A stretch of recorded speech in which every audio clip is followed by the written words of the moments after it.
Good morning, everyone, and welcome to this meeting of the Perth Kinross Local Review Body of Tuesday, the 14th of September. I am Councillor Lewis Simpson, the convener of the Local Review Body, and I'm joined today by my colleagues Councillor Willie Wilson and Councillor Ian James, who are volunteers who serve on this committee and are drawn from the Planning and Development Committee, and I'm very grateful for their agreement to volunteer today. I'm also joined by Mr. David Harrison, who's the planning advisor to the local review body. He is not part of the planning department and has had no previous involvement in any of the applications on the agenda today, and by Mr. Jeff Fogg, legal advisor to the LRB, and by Mr. Danny Williams of Committee Services. Before we proceed any further, I would like to take a moment to remember our dear colleague Fiona O'Neill, who sadly passed away on Friday afternoon. Fiona was a secretary to the members of the council for a number of years and also helped out with the workings of the LRB. She was far more than a secretary. She was a friend to us all, and I used to describe her in a light-hearted manner as our care worker, and we will very sadly miss her. We just take a moment to remember Fiona.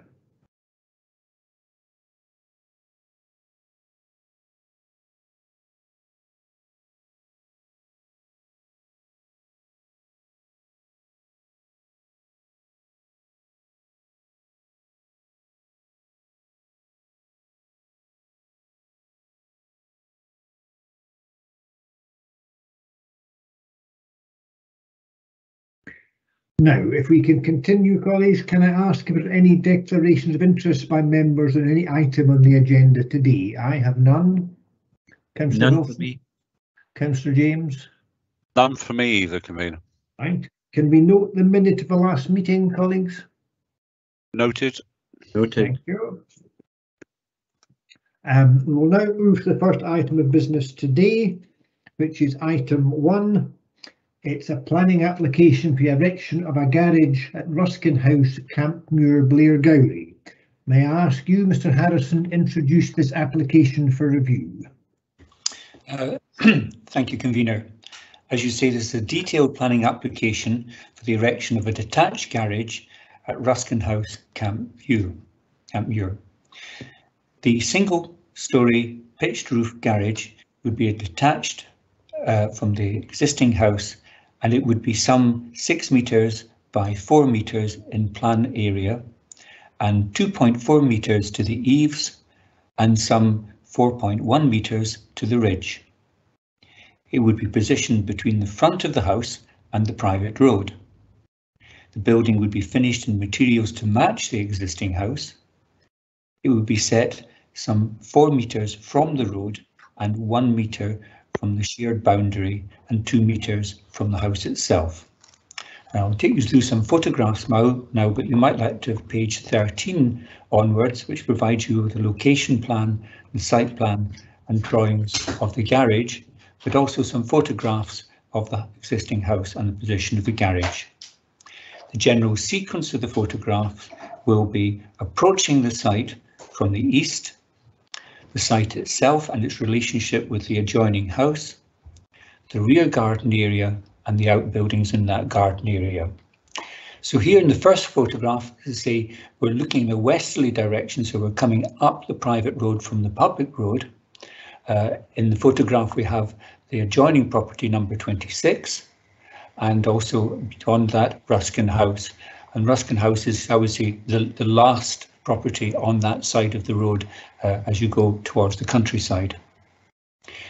Moving up the road a little bit into the next photograph, as the arrows suggest, this is us looking at the boundary between Ruskin House on the right hand side and of course number 26 on the left hand side.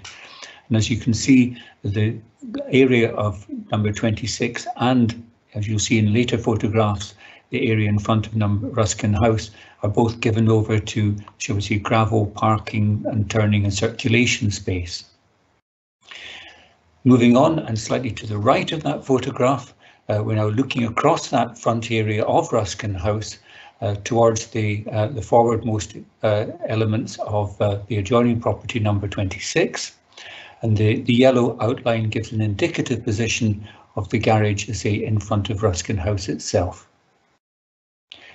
Moving from that position a little bit to the right again and stepping back just to give you a little bit more of the frontage of Ruskin House itself and its relationship with the adjoining property and, I say, beyond that, the further house. This is us now looking in an easterly direction, so we say we're looking back down that frontage. If we move on from there in the next photograph, we step down, and as you can see, as I mentioned earlier, Ruskin House is the last house before you get to the fields and the open countryside.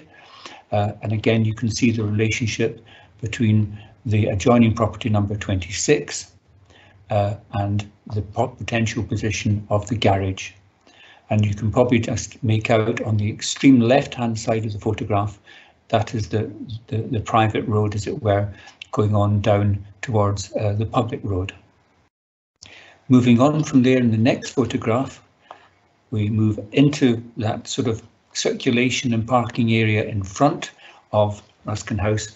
And the purpose of this photograph is to show you, shall we say, the relative extent of the projection of the garage, if that's the yellow line shown indicatively, relative to number 26, the adjoining property. As you can see, number 26 itself projects slightly beyond the, shall we say, the adjoining ridgeline and gable of the property beyond in this photograph. Moving on from there, from that photograph, just it swings round slightly, just to show the remainder of the frontage of Ruskin House itself. And then from there, we move on in the next photograph so that we step into the access to the rear of Ruskin House, which is mentioned in the papers. This is, of course, the side gable between Ruskin House and the adjoining farmland. But that's looking back to the parking area. So from there, we look and swing round towards the right. So we look into the rear garden area of Ruskin House itself. And obviously you'll notice in the far corner a relatively new sort of garden room type building, which is basically in the position of the double garage which is referred to in the papers, which enjoys the benefit of planning permission. From there we move up, still in the back garden area, give you a bit more of a detail of that garden building and the adjoining greenhouse.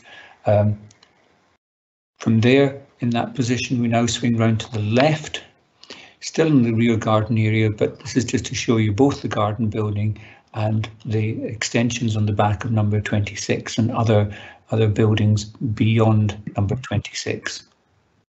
Swinging around again to the left of that photograph, we look, say, at the back of number 26, but also the rear part of the rear elevation of Ruskin House itself.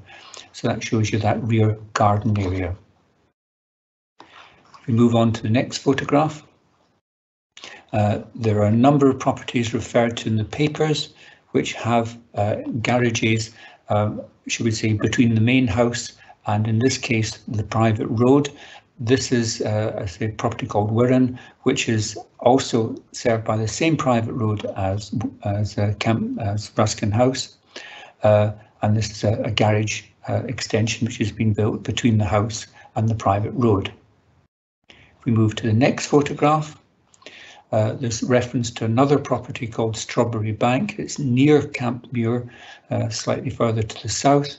And again, we see the main frontage of the house and also a double garage in this particular instance between that, and on the other side of the fence we have the public road. And I say these two properties are referred to in the applicant's papers. So if we just move to the next photograph, I'll leave you with that general photograph of the frontage of the property and its relationship to number 26. Turning now in summary to the applicant's case, the previously approved garage to the rear is used for the storage and restoration of a vintage car. The restricted width of the side access makes it less than ideal for frequent use. The comments from the neighbour are seen as factually incorrect and may have influenced the assessment of the proposal. The applicant also notes that, until recently, the neighbour parked his caravan in the adjoining driveway, which is seen as contradicting many of the concerns expressed about the proposed garage.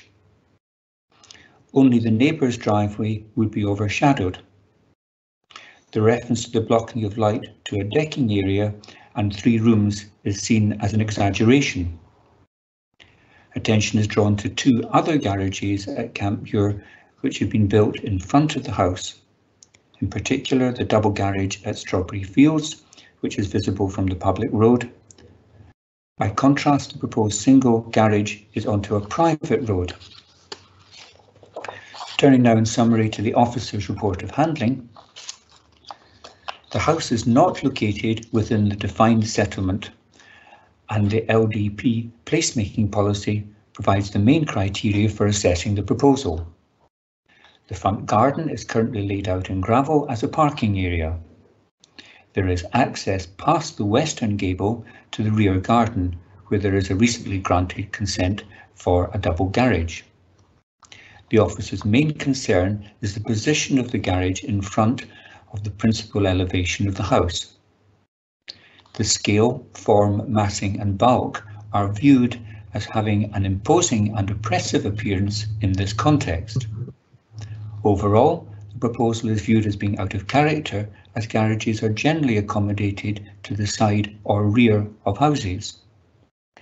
As the plot enjoys access and permission for a double garage to the rear, it is not considered that there is an overriding justification for a further garage to the front, as this is considered to have a negative visual impact on the wider environment. It is noted that the location plan does not show the substantial extensions that have been undertaken to the neighbouring house, that's number 26.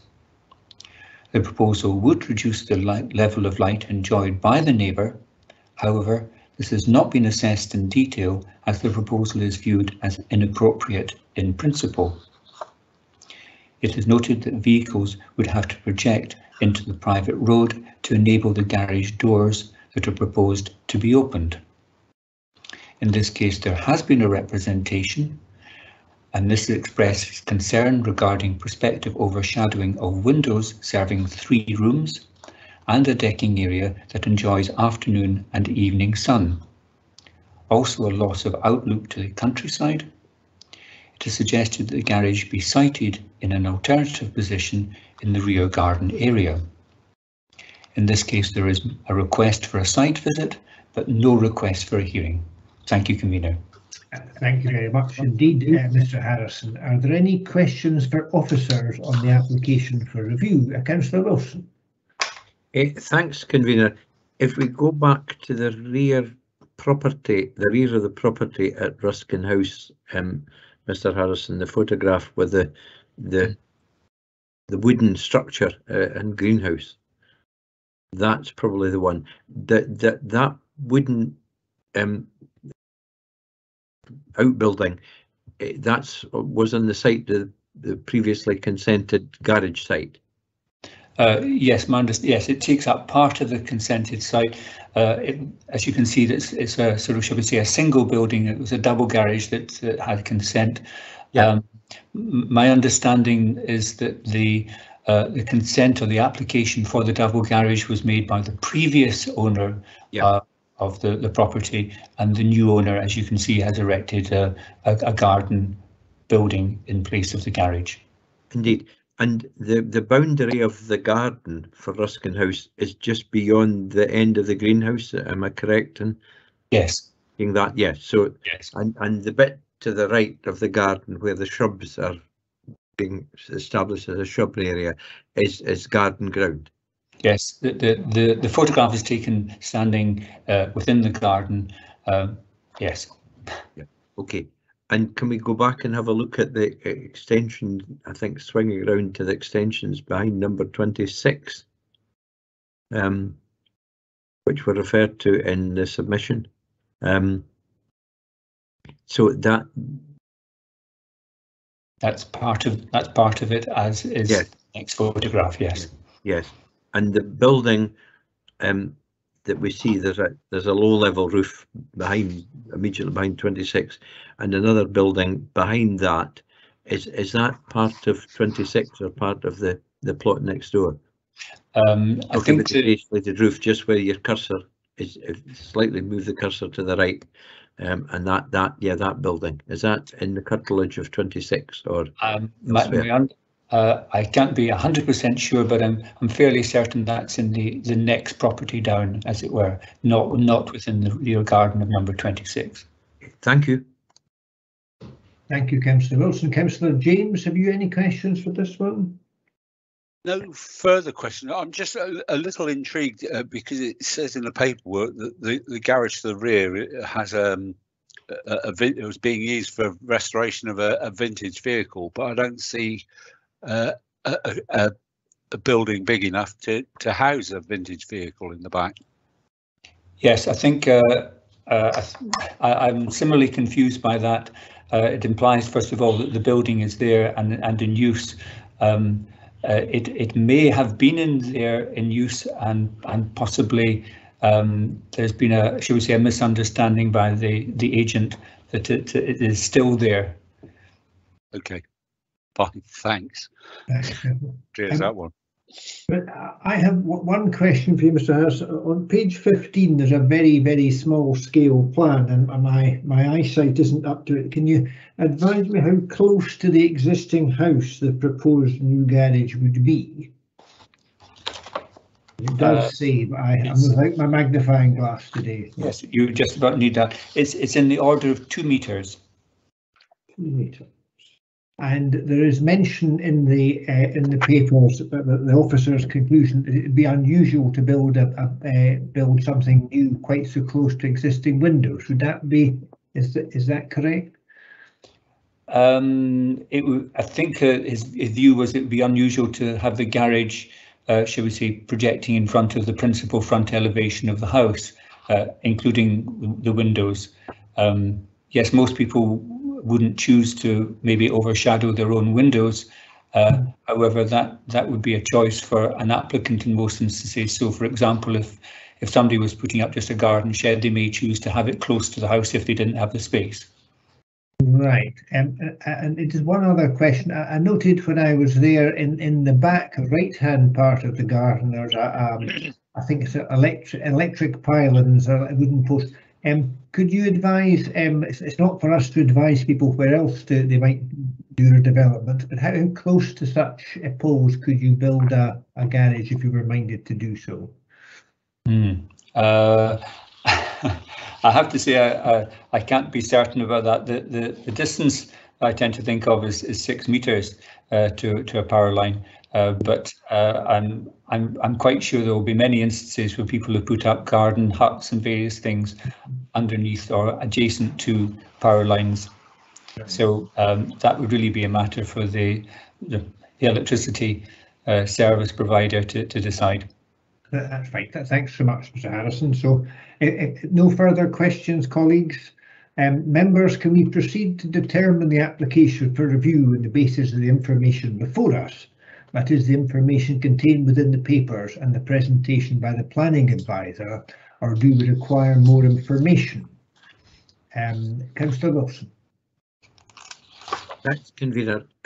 I think we have sufficient information before us today to make a decision. I think the photographs in this instance, which are always helpful, have been particularly helpful.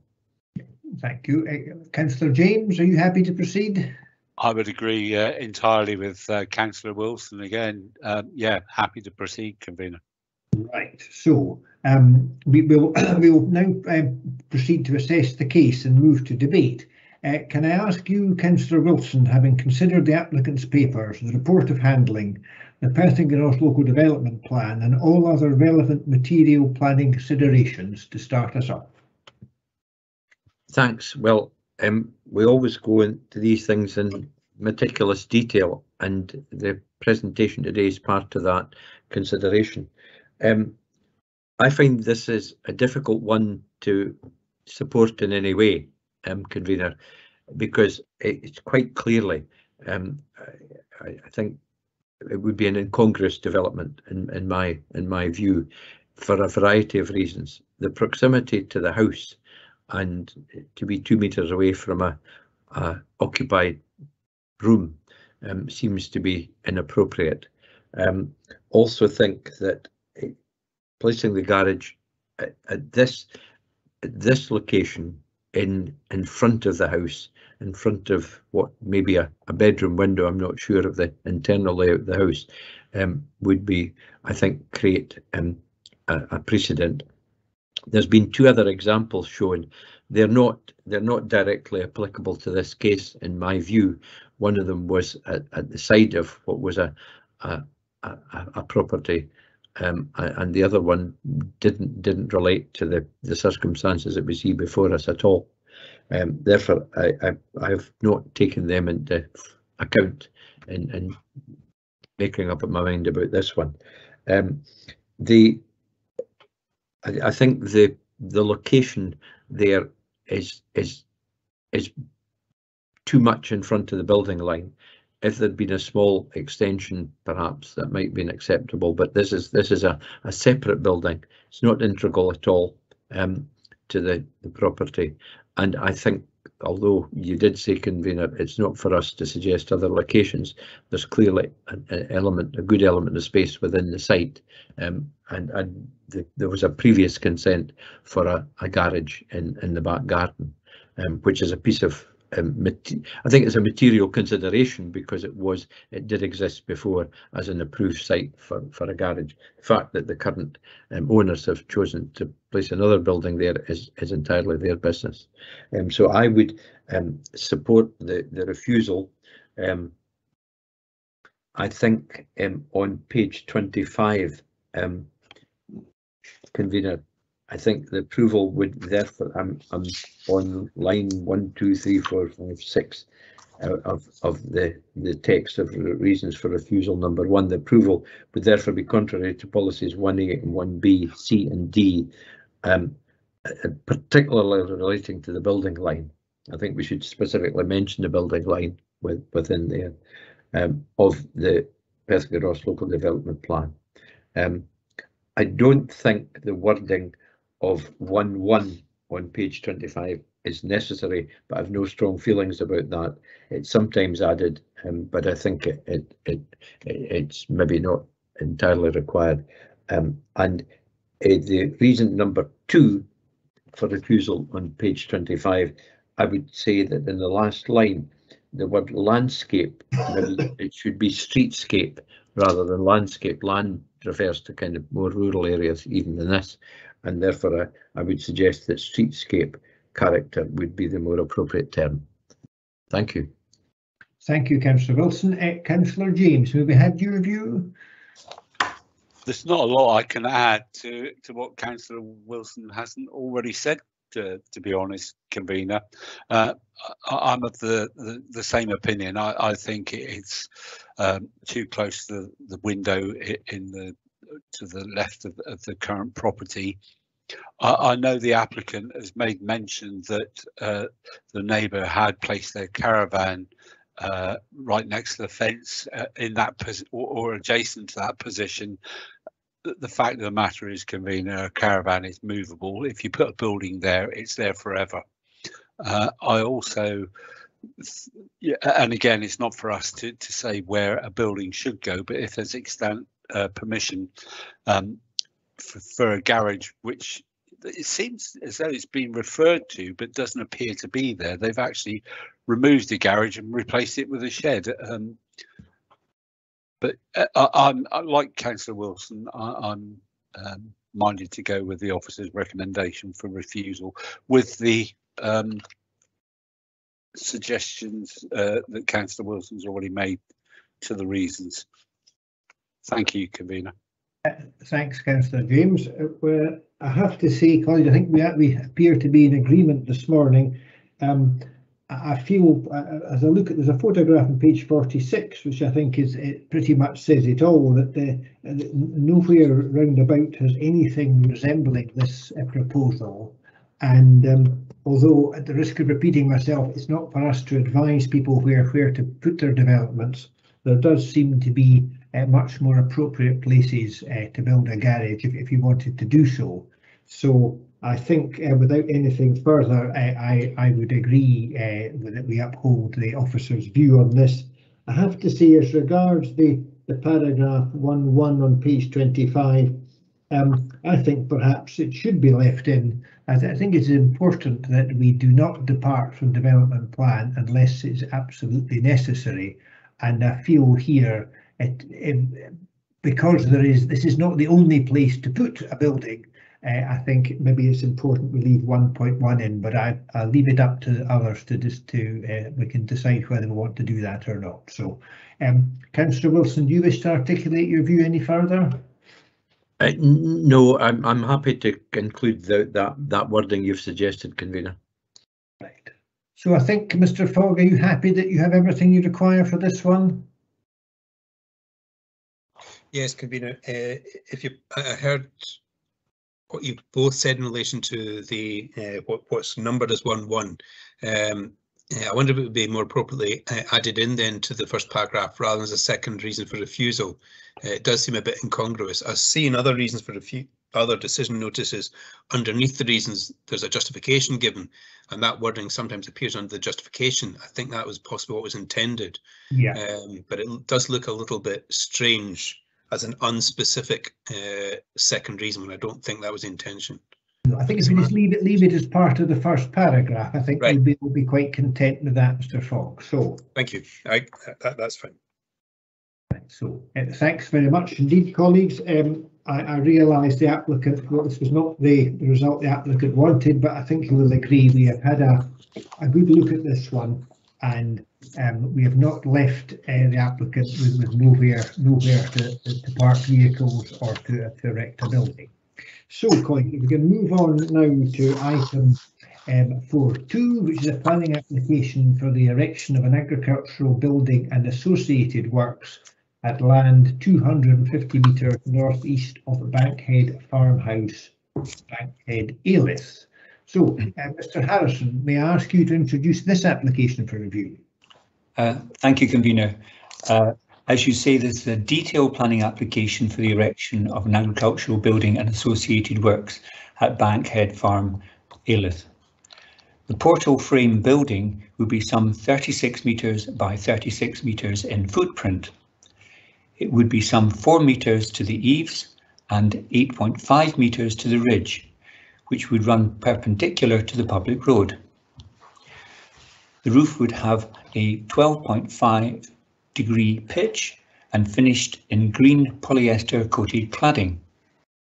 The building is largely open-sided with steel sheeted gates and concrete panels providing low-level enclosure. An associated open yard area and access point from the public road lies to the west. The site abuts the public road between Ayleth and Currymuir and is on the same level as the road in general sense. I'll take you through some photographs now, but you might like to page 91 onwards to provide you with a location plan, the site plan and drawings of the agricultural building. The general sequence of the photographs will be approaching the site from the west, looking at sites A and B, and then the relationship with Bankhead Farm and the landscape from that lower level, and then moving up to Bankhead Farm at the upper level and sites C and D, and then finally the shed at Brucefield Farm, which is referred to in the papers. So this is, shall we say, a long distance view of Bankhead and how it sits in the landscape, generally looking from the Ayleth side or near Ayleth, just to give you that broader context. So if we move from there up towards the application site itself, this is us now on the public road, as it were, looking north towards the houses which lie to the western side of Bankhead Farmhouse. And as you see, you can see Bankhead Farmhouse in this photograph, or more accurately, the farmhouse is immediately behind the two very large sequoias, I think they are, in front of the house itself. And you'll see those trees as a bit of a marker in quite a number of photographs coming on from that. So if we move from that position, as you can see, the land rises up from the public road level where the application site is. And this is to say, again, looking from that position up towards Bankhead Farmhouse and the trees I mentioned, and beyond that, Bankhead Cottage, which will again appear in later photographs, and the other two positions which are suggested within the papers, that's position C and D at the more elevated position served by the private access to the various houses and Bankhead Farm. So if we swing round towards the right of that photograph, we're now just catching the public road and the site position A and B, and also C and D in the far distance. But as you can see, there's a difference in levels, which is very significant between these two sort of groups of possible sites being suggested in the papers. This is us looking in an easterly direction. So if we swing around again from that same position, again we're looking down the public road, but that shows you the open countryside, as it were, on the opposite side of the public road from the application site. So as you can see, it's a relatively open landscape at this point. If we move then up the road a little bit, the next photograph, this is us now effectively at the existing access, which is generally the point of access into the application site, which is broadly shown by the red line. And as you can see, we have the adjoining area B, which is, shall we say, a second possible position abutting the application site. So this is us looking up the slope towards the existing houses. And again, maybe on the extreme right-hand side of that photograph at that upper level, you'll notice the first of the sequoia trees I was mentioning.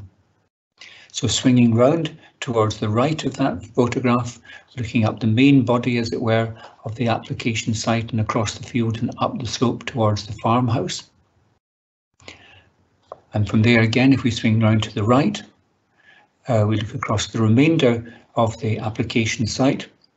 And you'll probably see these, shall we say, black polythene bags containing feedstuff in various photographs from now on as a bit of a reference point. And then, as I say, looking up the slope, we can see the approximate position of prospective site D referred to in the papers. And again, if we swing round to the right of that photograph, we look down the very straight section of the public road there, and as you can see, the open landscape beyond. Moving on from that photograph, we step into the field, as it were, and look back down across the application site, looking in a southerly direction, just to give you a sense of the landscape in that direction. We swing round to the left in the next photograph and step back down the road a little bit. This again gives you an impression of the site relative to Bankhead Farm at the upper level. This is us looking in the opposite, as it were, in a westerly direction. Moving on from that photograph, we swing round, I say, to the right, and as you can see, Bankhead Farm again, and the other two possible positions suggested in the papers. Moving on from that photograph altogether, we now move to the, shall we say, entry into the private road serving Bankhead Farmhouse. This is us coming off the Glen Isla Road, and it's just to say, to give you the impression, looking across that slope. This is us looking in an easterly direction again. Again, you have the reference point of the tall trees. And if we swing round to the right of that photograph, we look across the landscape towards the application site itself from that position. We moved on from that photograph, as it were, up towards Bankhead Farmhouse itself, and as I meant, you probably picked up in the earlier photographs, there's a number of houses that have been built, including the one closest here, the timber fronted house, which is the most, the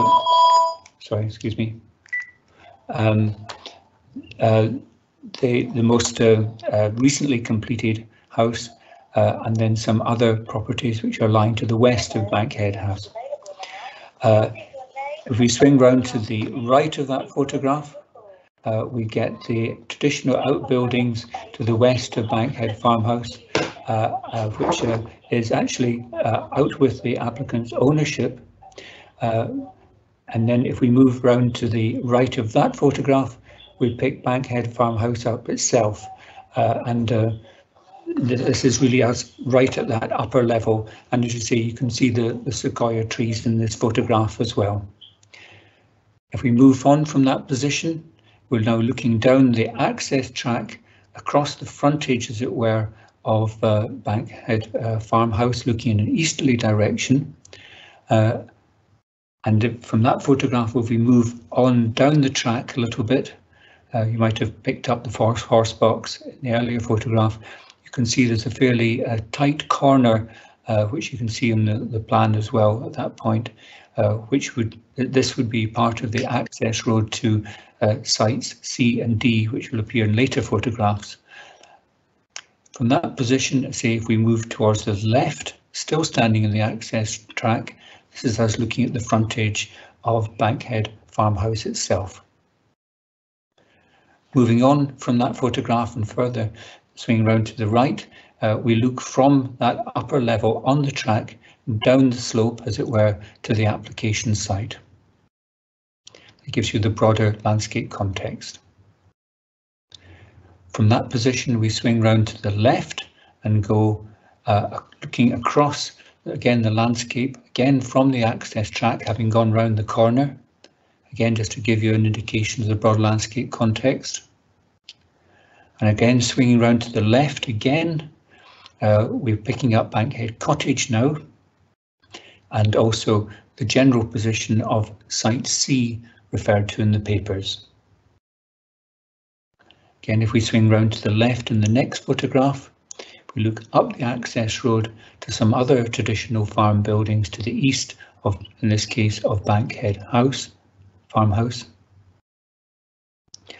And from that position, again, we go further down the track, or look further down the track in the next photograph. This is us looking along the frontage of Bankhead Cottage, down the track, which would be serving sites C and D. So from there, if we go down the track, we'll see these two sites. First of all, the site C, as it were, in general terms. It's an indicative on your plans, of course. You can see there's sort of an aspect of this that you have the track and then the ground rising sharply to the left of the track as we see it here, and then the ground sloping away more gently to the right of the track. Moving down the track and looking back in the opposite direction, we're still seeing, broadly speaking, site C, and of course, again, picking up the reference point of the trees in front of Bankhead farmhouse. So this is us looking in the opposite direction. So there, if we turn round and go further down the track, in the next photograph, this is the approximate position of site D, looking in that easterly direction. And then in the next photograph, we go slightly further down the track and turn round and look back towards Bankhead farmhouse again. And again, the reference point of the trees, looking in that direction. So from there, from that position, in the next photograph, we swing slightly to the left-hand side, and you can see just the track on your extreme right, but the slope down to the application site. We swing round again to the left in the next photograph. We see again the broader landscape context from that position of the application site.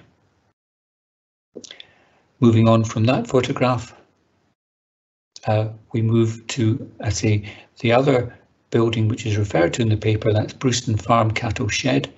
This is us looking down the public road towards that building to see its context in the landscape at that particular point. We go down the road a little bit further. We see the building in the next photograph in slightly more detail, as seen from the public road.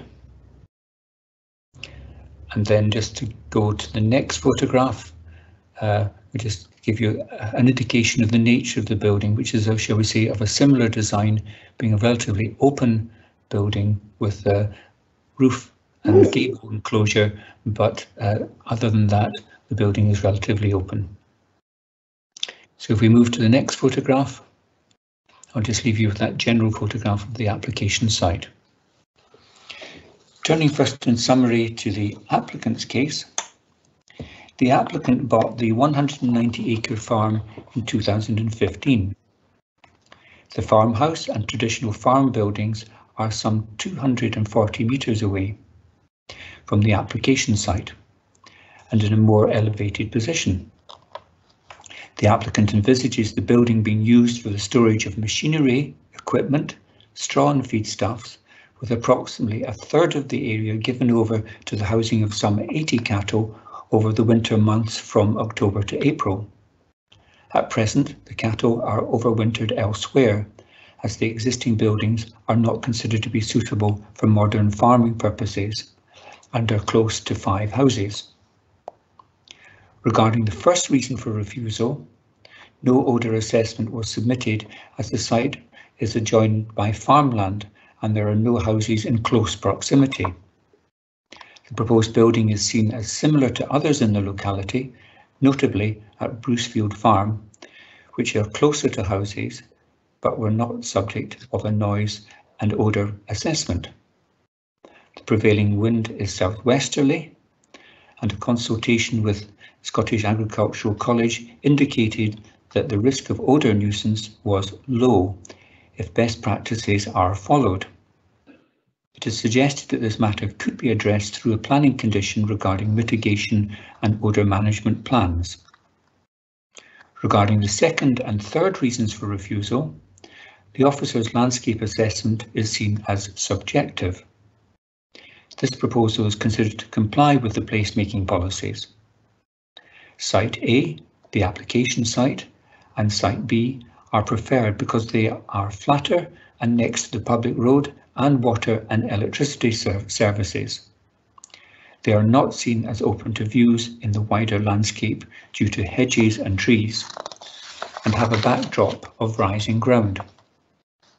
Additional landscaping is envisaged. The proposed site would be supervised from the existing farmhouse, which is in line of sight.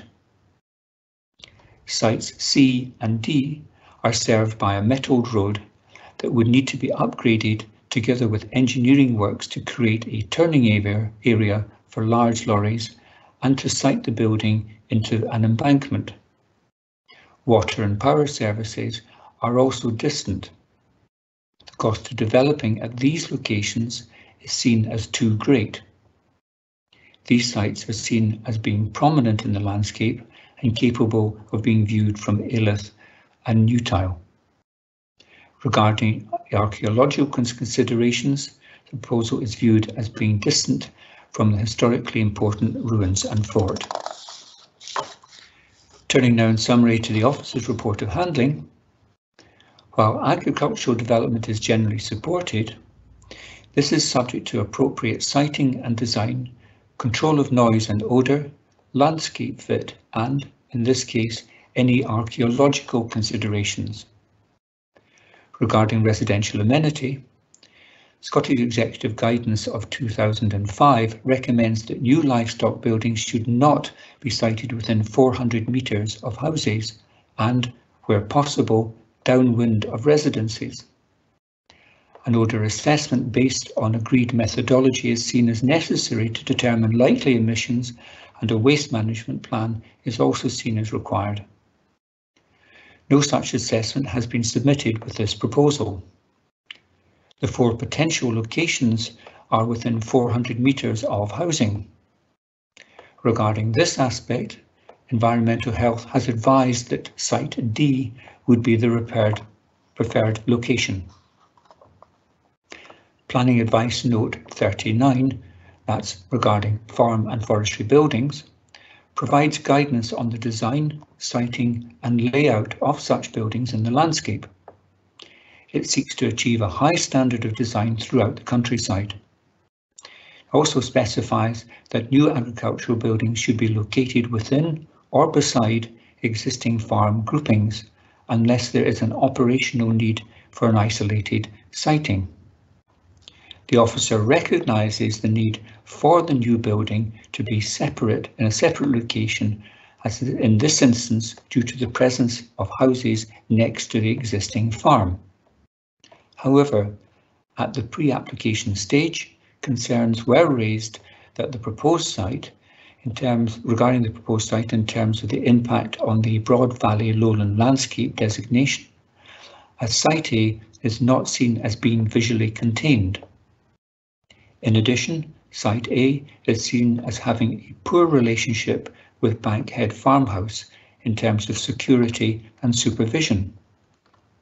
The alternative locations along the Bankhead Farmhouse track are advised. Site D has the more central position within the farm unit and, unlike a position next to the public road, the private access track would provide for higher levels of security and supervision. This location would provide direct access and avoid round journeys via the public road. Site A lies within an area of archaeological sensitivity containing prehistoric crop marks and enclosure. It is anticipated that part of the enclosure lies under the application site. In the event of permission being granted, it is considered that a site investigation for archaeological remains would be required. In this case, there are no representations. However, there is both a request for a site visit and for a hearing. Thank you, Convener. Thank you very much indeed, Mr. Harrison. Are there any questions for officers on this application for review? Councillor James. If I'm honest, Convener, with the presentation Mr. Harrison's just given us and the amount of paperwork, I don't have any further questions. Thank you. Thank you. Councillor Wilson. Just one or two. On the photograph that we've got, am I right, Mr. Harrison, in thinking that the farmer stays in one of the buildings at Bankhead and would look out from their house approximately in the view that we see in that photograph? Are you on mute, Mr. Harrison? Thank you. Just to be clear, the photograph you're looking at is, as you can probably surmise, is taken from the track immediately in front of the farmhouse. The farmhouse is set back a little bit from that. I didn't take a photograph from the farmhouse itself, as that was entering somebody else's property, but that is the general view, yes. Just to help us, how many meters or distance is it between? It seems to be, to me, less than half a mile, but I'm not sure if the eye deceives distance, Mr. Harrison. How far is it from the farmhouse to the proposed site, and is there any track or path to get there? There's reference to it being in the order of 240 metres between the two. At present, there's no formal track between the two. It is, of course, possible that in the event of the shed being erected, a track may be created, but and the intervening land is all in the applicant's ownership. Thank you. Thank you, Councillor. I just had one question. We don't normally get such a wide choice of sites brought before the review body. I just wondered at whose suggestion were there a choice of 4 sites rather than just the one? To be clear, the application before you is Site A. Oh, yeah. The other sites, I think, I get the impression, arose as a result of discussions at the pre-application stage and have been, shall we say, carried forward as part of a broader debate. And may I ask, in regard to that, then, as regards sites C and D, which to me, from when I was viewing them from the road beside A and B, seemed to me to be more prominent in the landscape. To me, have we any indication of the extent and the cost of the extra engineering works required for either of these 2 sites, both on site and also any upgrading works to the track? No, to answer your last point first, there's no information in terms of relative costs of the 2, but I think that the applicant has made it clear, because of the availability of both direct access onto the public road and also the water and electricity services. There, you may have noticed there's a power line which is immediately adjacent to the application site proposed, whereas that's not available at either of sites C and D. So there clearly would be additional costs in servicing.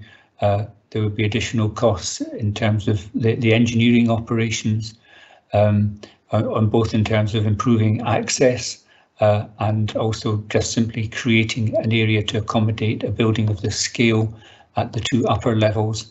And yes, the officer's view is that the sites C and D would, shall we say, be more directly associated with the farmhouse, and to some extent the other built development at that upper level. There of course is a number of houses at the upper level at the moment, so it's not a question that there is no development at the upper level, but clearly, inevitably, it would be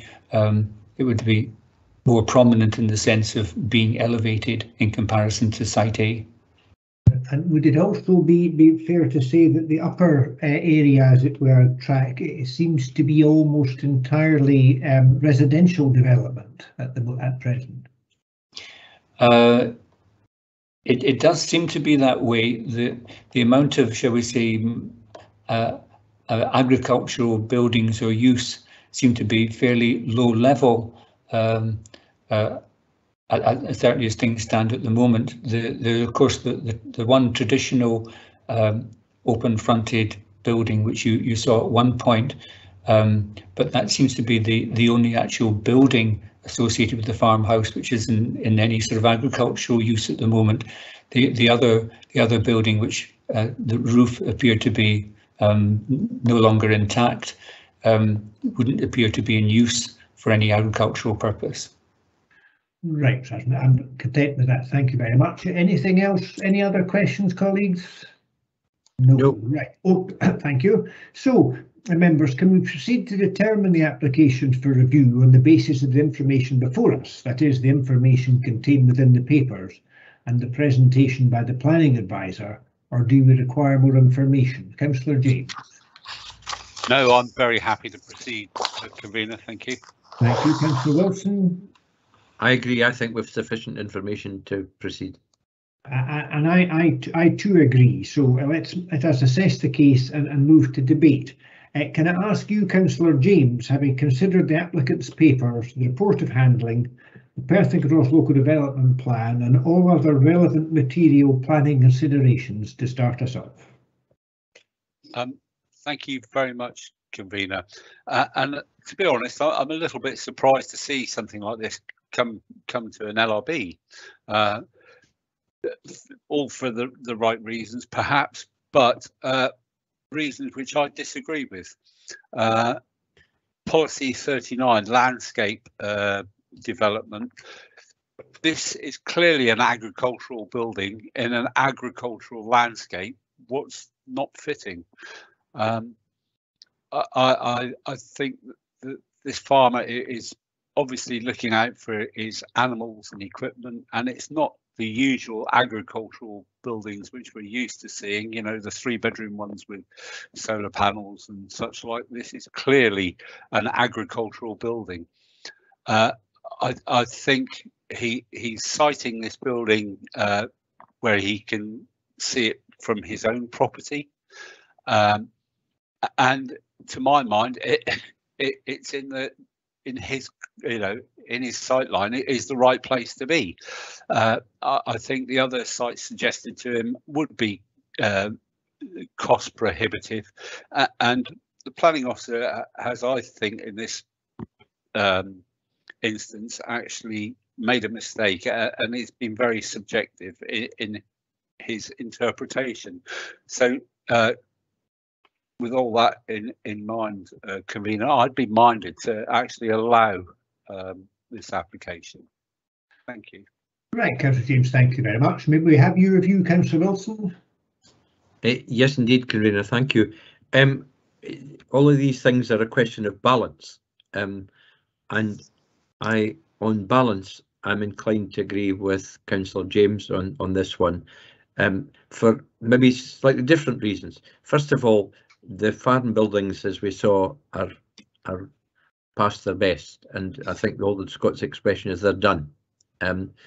We're trying to look at modern 21st century farming, and this is a farm building in what Councillor James described as a farming setup, farms in the middle of farmland. I think modern vehicles, tractors and etc. are much bigger. This will give better manoeuvrability, better access to the farm lands. The 190 acres are thereby because it looks as if it's in very central to the farm fields. 190 acres isn't a big farm, and therefore I think there's a need to have a central location within the fields. I think the development could proceed, but only with a whole raft of conditions. And do you want me, Convener, just to narrate the headings for these? I think that would be very good, Councillor Wilson, thanks. Okay. First of all, a condition in conjunction with the Environmental Health Department about odour, although I don't think that's a major problem. Landscaping and planting. In the other example we saw, there's a good deal of landscape and planting around about it. This building, whilst is to a degree obtrusive in the countryside, the degree of obtrusion could be mitigated a great deal by possible bunding and landscaping.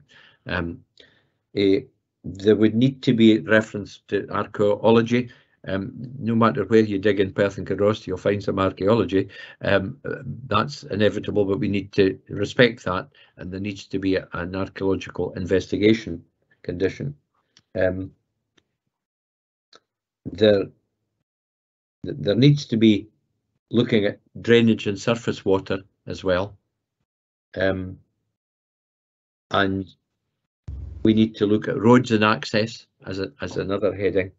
Waste management, and one that's maybe a little bit more difficult is how you keep the yard tidy. Now I don't know, but one thing that would be a minus here is if this new modern development with a spanking new building had an untidy yard. Right now, I'm not saying that farmers have untidy yards, not for a moment, but we ought to encourage them to continue their good practice of the past and have tidiness in their yards, because there will be a yard outside where vehicles are moved, temporarily parked and occasionally stored as well. I would hope most of the vehicles would be kept inside. They're so expensive nowadays, they're not things you leave out to the elements, Convener.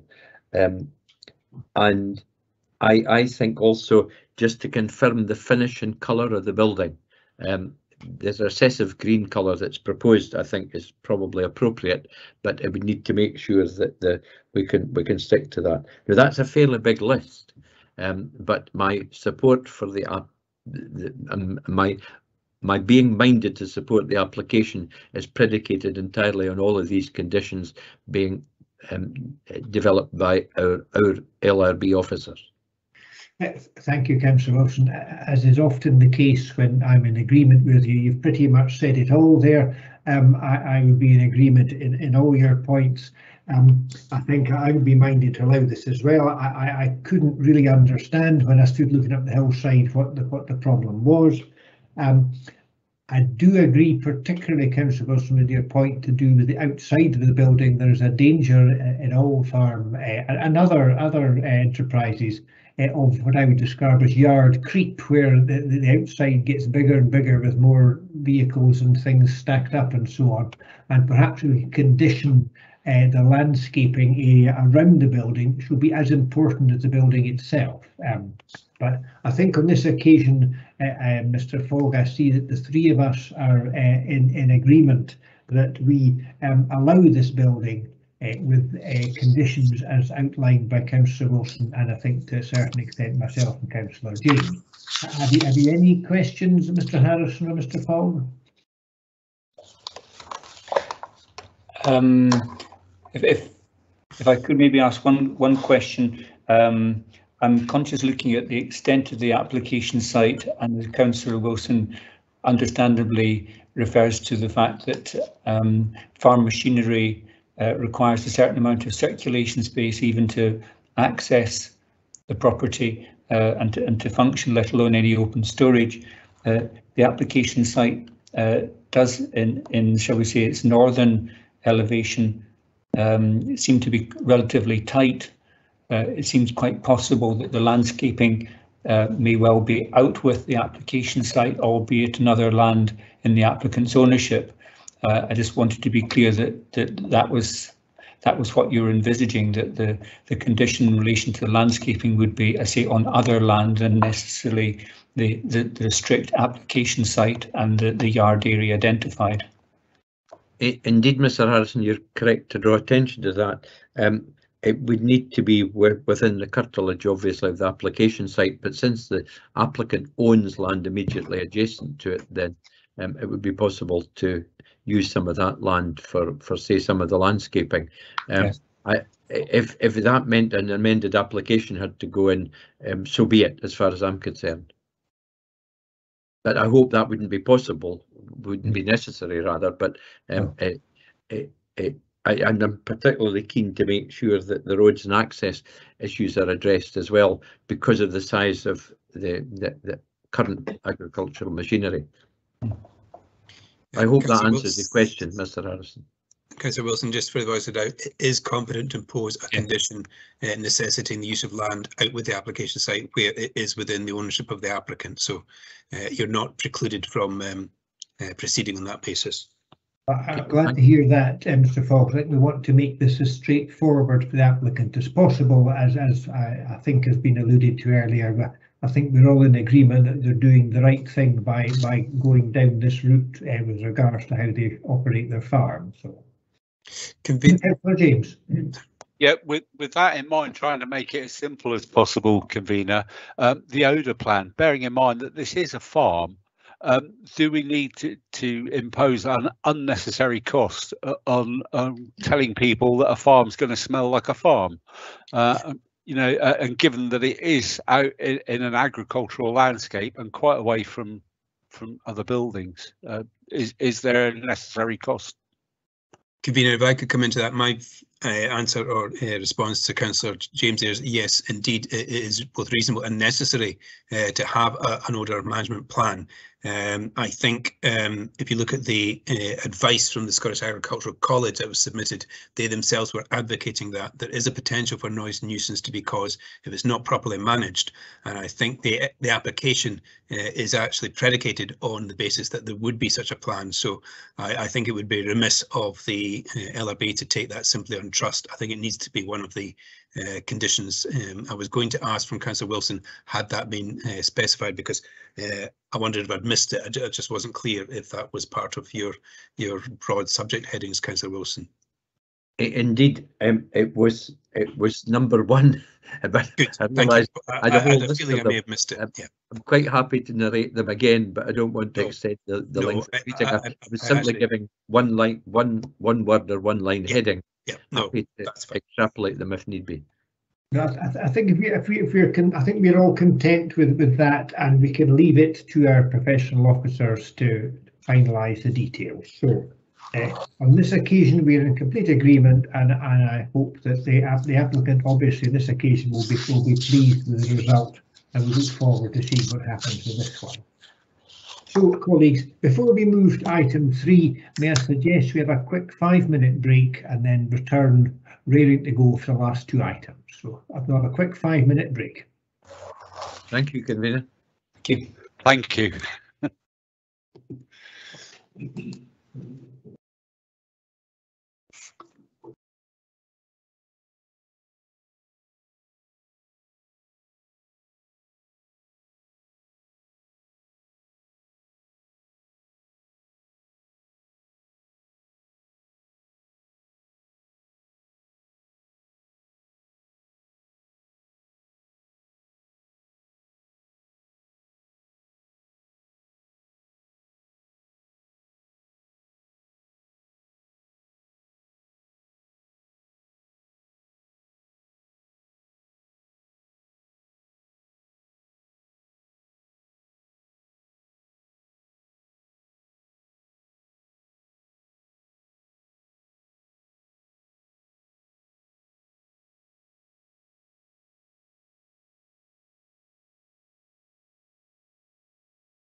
Made it. I've got my coffee, so I'm a happy man.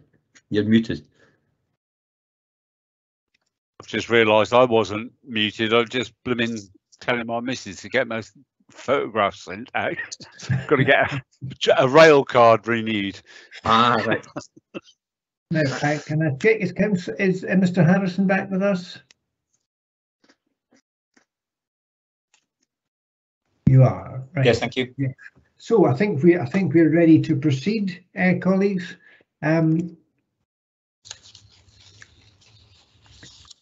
So if we can now consider application 4.3, which is a planning application to delete condition 6 access upgrade to land 180 metres southwest of Pow Mill Cottage Rumbling Bridge. So may I ask you, Mr. Harrison, to introduce this application for review? Thank you, Convener. As you say, this is a detailed planning application for the removal of condition 6, that's an access upgrade of planning permission 20.01319 for the erection of a dwelling house and associated office and studio at land 180 metres southwest of Pow Mill Cottage, Rumbling Bridge, Kinross.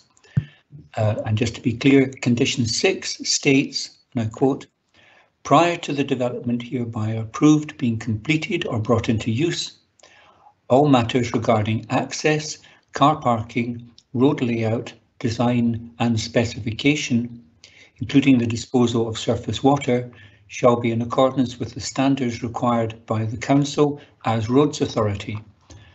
And the reason for the condition is in the interests of pedestrian and traffic safety and the interests of the free flow of traffic free flow, I should say.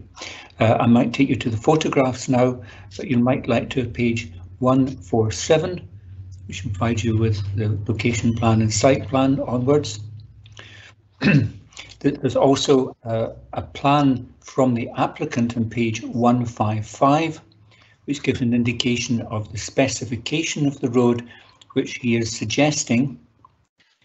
The sequence of the photographs will be the access onto the public road, which you see in the first photograph here. Then plot number 2, Pow Mill Cottage, the access road, then plot number 1, and then the Gurney Burn and plot 3 area. So we'll say in the first photograph here, we're looking at the bell mouth onto the A977. We're looking from the access track itself towards the public road. So this is looking in an easterly direction. The general sequence of photographs will be, as it were, going up the road further and further away from the public road as we go, looking to the left and right. So if we step up the road, the track a little bit, still looking back towards the public road here, we'll see the access to the caravan site, which is fairly shortly after turning in off the public road. And in this you can see the general condition of the track as it stands at the moment. Moving towards the left of that photograph slightly, we see the beginning of the kerb, which is on that northerly side of the access road, more or less for its continuous length. And you can see there's a verge here, but also you might be noticing in the undergrowth, as it were, a manhole cover. There appears to be a provision already of some surface water drainage on that northern side of the track. You may want to just note that. Moving on from there, in the next photograph, or just a little bit further up the track again, and you can see the drainage, or the sort of gravel type drainage provision on the left hand side of the photograph. That's the northern side of the track as at the moment. You can see the kerb as well on that side of the road, and then on the opposite side of the road you'll see there isn't an equivalent kerb, but we have the beginning of the caravan site, which was on I think plot number 2 originally, but has been developed for another purpose. If we move in the next photograph slightly to the right, we see the caravan site again, and as you can see there is no, as it were, kerb line on that particular side of the road. Moving on from there, again slightly further up the track, this is us opposite Pow Mill Cottage now, and again you can see the kerb, but where you see the grass adjacent to the manhole cover there, other manhole cover, the kerb is dropped to allow for surface water to run off the road into that drainage, and that's repeated on the kerb line as you go up the road. You'll see it in other photographs. So swinging to the right of that photograph, we look across the road, and this is the entry into Pow Mill Cottage as it stands at the moment. Then moving in from the next photograph further, round a little bit further up the road, this is now looking at plot 3D, which you may be aware of. So there's been a certain amount of development has taken place and appears to be underway with being an existing building. The hedge you see there is basically the western boundary of Pow Mill Cottage. Moving on to the next photograph, we move again a little bit further up the road, and again on the left hand side you see the drainage channel and the kerb, you see the road, and then the frontages of plot 3C, and you'll begin to pick up first of all the hedge that I mentioned earlier enclosing Pow Mill beyond, and then some fencing which has been erected. It appears to be in the process of being erected, and then you'll see a part of a caravan building on the extreme right-hand side of this photograph, which if we move on to the next photograph, we'll see in more detail. This is largely plot 3C, and you can see it's been largely laid out with a sort of a circulation space. And then if we move on from that photograph, more detail of the caravan unit placed on hard standing, which appears to have been completed relatively recently. And then if we go on from that photograph, we go around the back of the caravan, and as you can see, a certain amount of fencing materials and the partial construction of the fence enclosing that rear area of the caravan unit. So moving on to the next photograph, we see a general area of plot 3B, and then swinging round again in the next photograph towards the right, and again stepping back again further up the road, we see both plots 3B and C. In the next photograph again, we step a little bit further up the road and swing round, and this is part of plot 3A, the application site.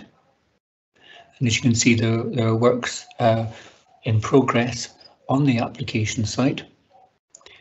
So if we move on from there in the next photograph, we move up the road a little bit, and again you can see the frontage of the application site onto the track as it goes slightly uphill and round the corner down towards Craigton Farm.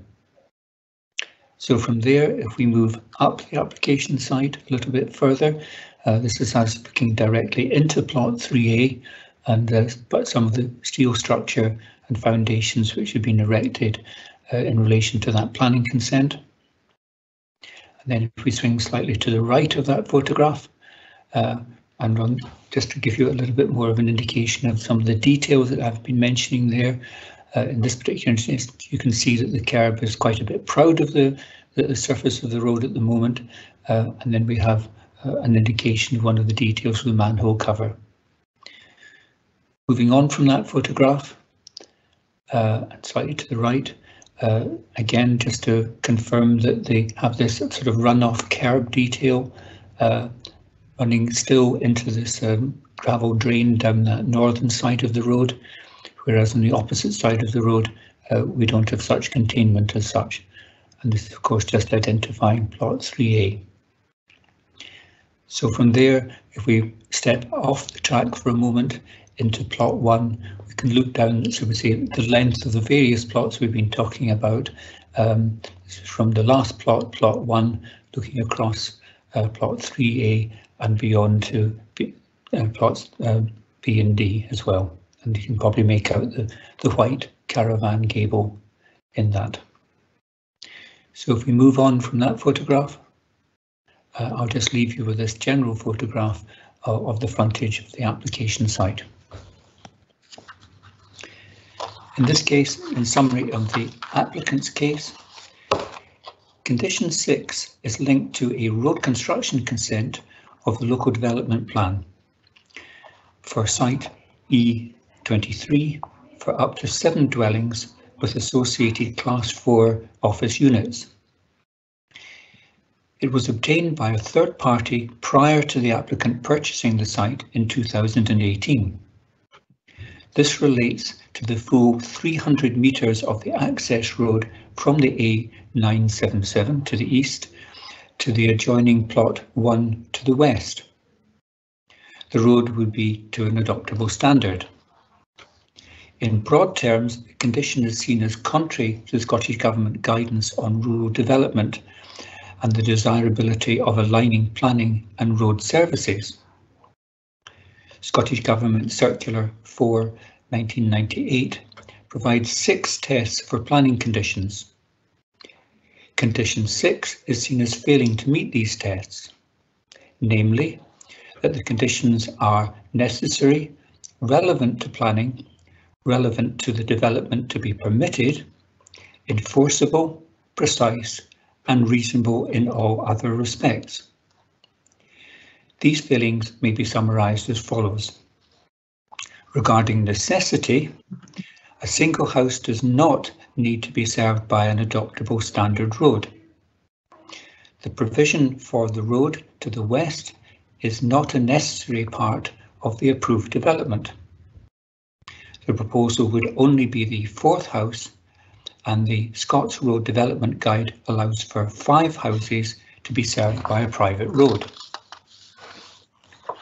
Regarding relevance to the development permitted, the standard approved under the road construction consent are not considered to be relevant to the scale of the permitted development, which could be served by a private road. Regarding enforceability, the access road is owned by a third party and out with the applicant's control. The applicant considers that, in the event of non-compliance with the condition and the serving of a breach of condition notice, the Procurator Fiscal is unlikely to take further action.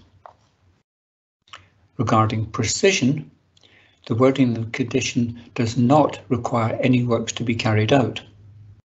It is considered that, with the approval of the road construction consent, the condition has already been complied with fully. Regarding reasonableness, imposing the cost of the total works, estimated at some £350,000, on the applicant's development proposal, without any prospect of him being reimbursed by others whose development would benefit from the upgraded road, is seen as unreasonable.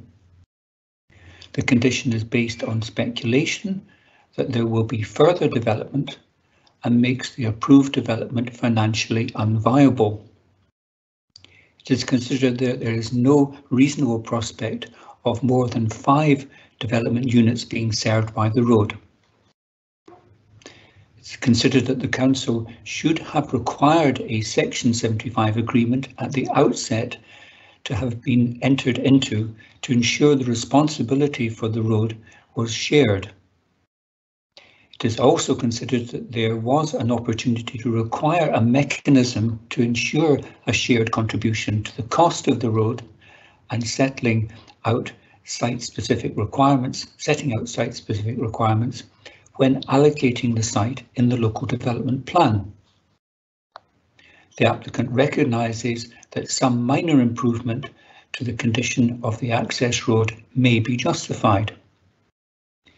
He proposes and envisages that a Section 75 agreement is entered into concerning the upgrading of the section of his frontage onto the roadway. He is also willing to make a contribution to the improvement of the bell mouth onto the A977 and to share the cost of improvement to the section of the road not fronted by proposed development. He anticipates that other owners, who are all subject to the same condition, would choose the alternative of such a Section 75 agreement because they have the same individual prospect of meeting the total cost of the roadworks. While it is recognised that the work would not be carried out in a single phase, the unimproved section of the road to the east is seen as adequate for his needs. It is also proposed that the specification of the road is less than the standard for adoption by the Council. This lesser standard is seen as adequate for the level of development. The applicant recognises the innovative employment land use model involved in this case and sees the suggested approach as a compromise to overcoming the stalemate that continues to affect the development of the E23 site. Turning now in summary to the Officer Report of Handling.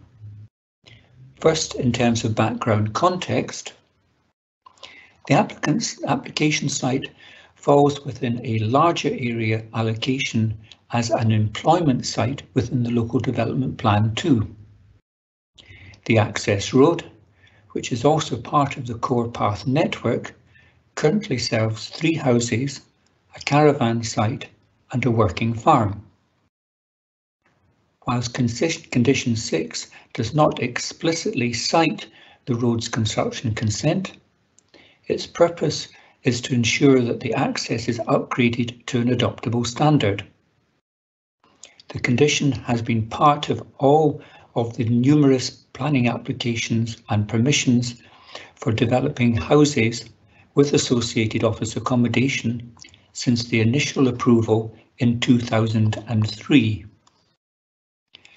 In assessing the request for the deletion of Condition 6, the Officer's Report of Handling is broadly cognizant of the applicant's previously stated views regarding the adoptable standard requirement, the number of dwellings involved, the terms of the National Roads Development Guide, and the overall failure of the condition to meet the tests of Circular 4, notably unreasonableness arising from the financial cost and ownership of the road by a third party.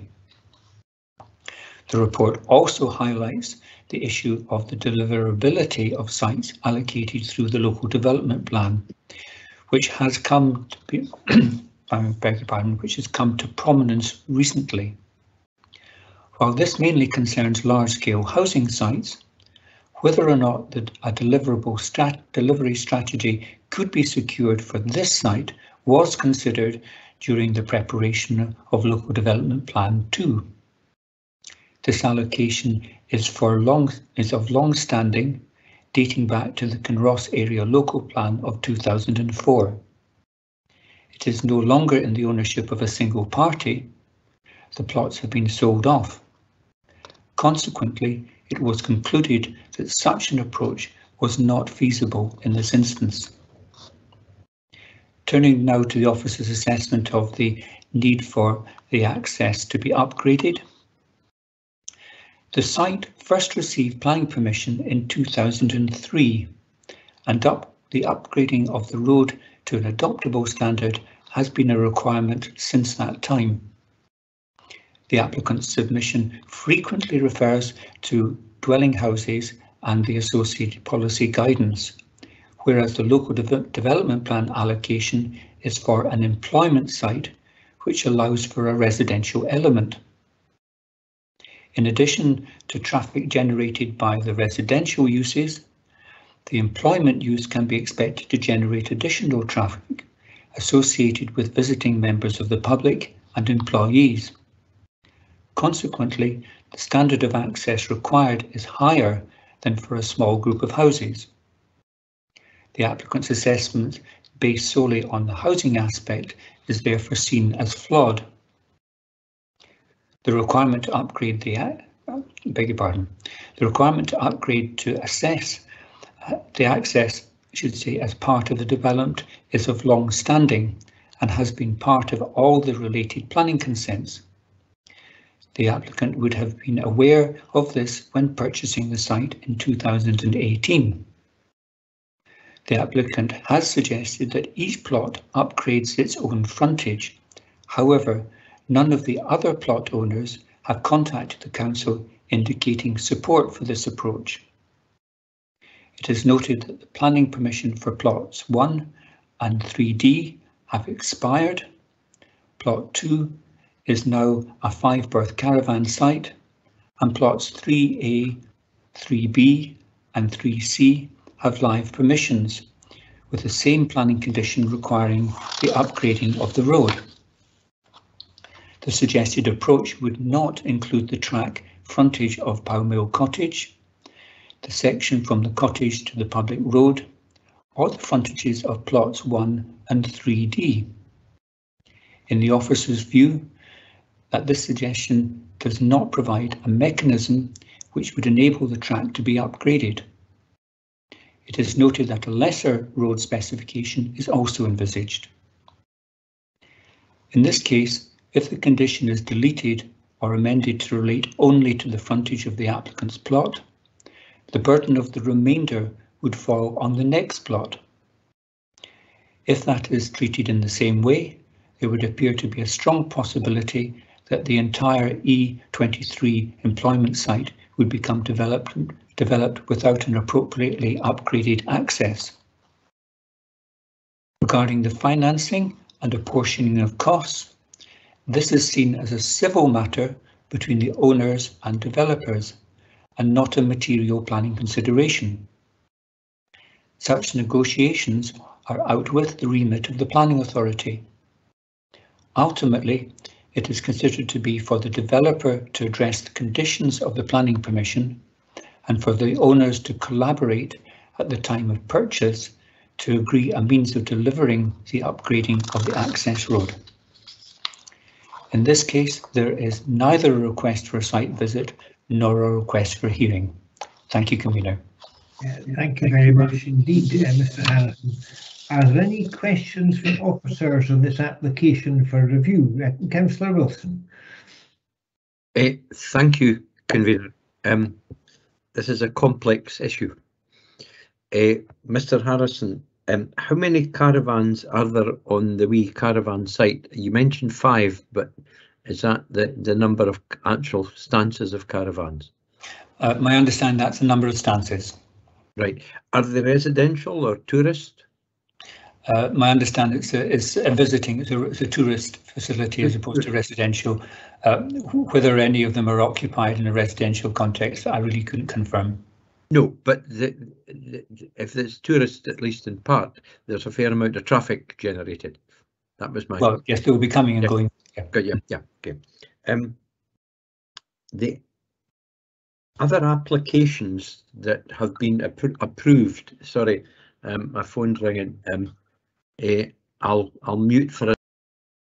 Okay. That's it.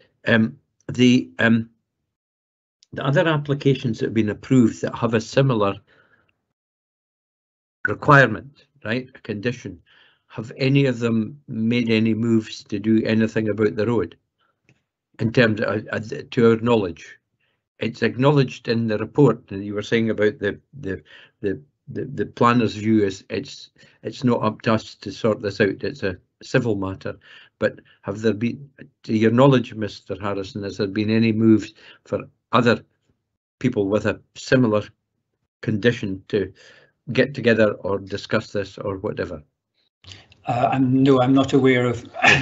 I'm not aware of that, and the officer's report does suggest that there's been no approach by other proprietors who have taken on plots in relation to the mechanism being proposed by the applicant's agent.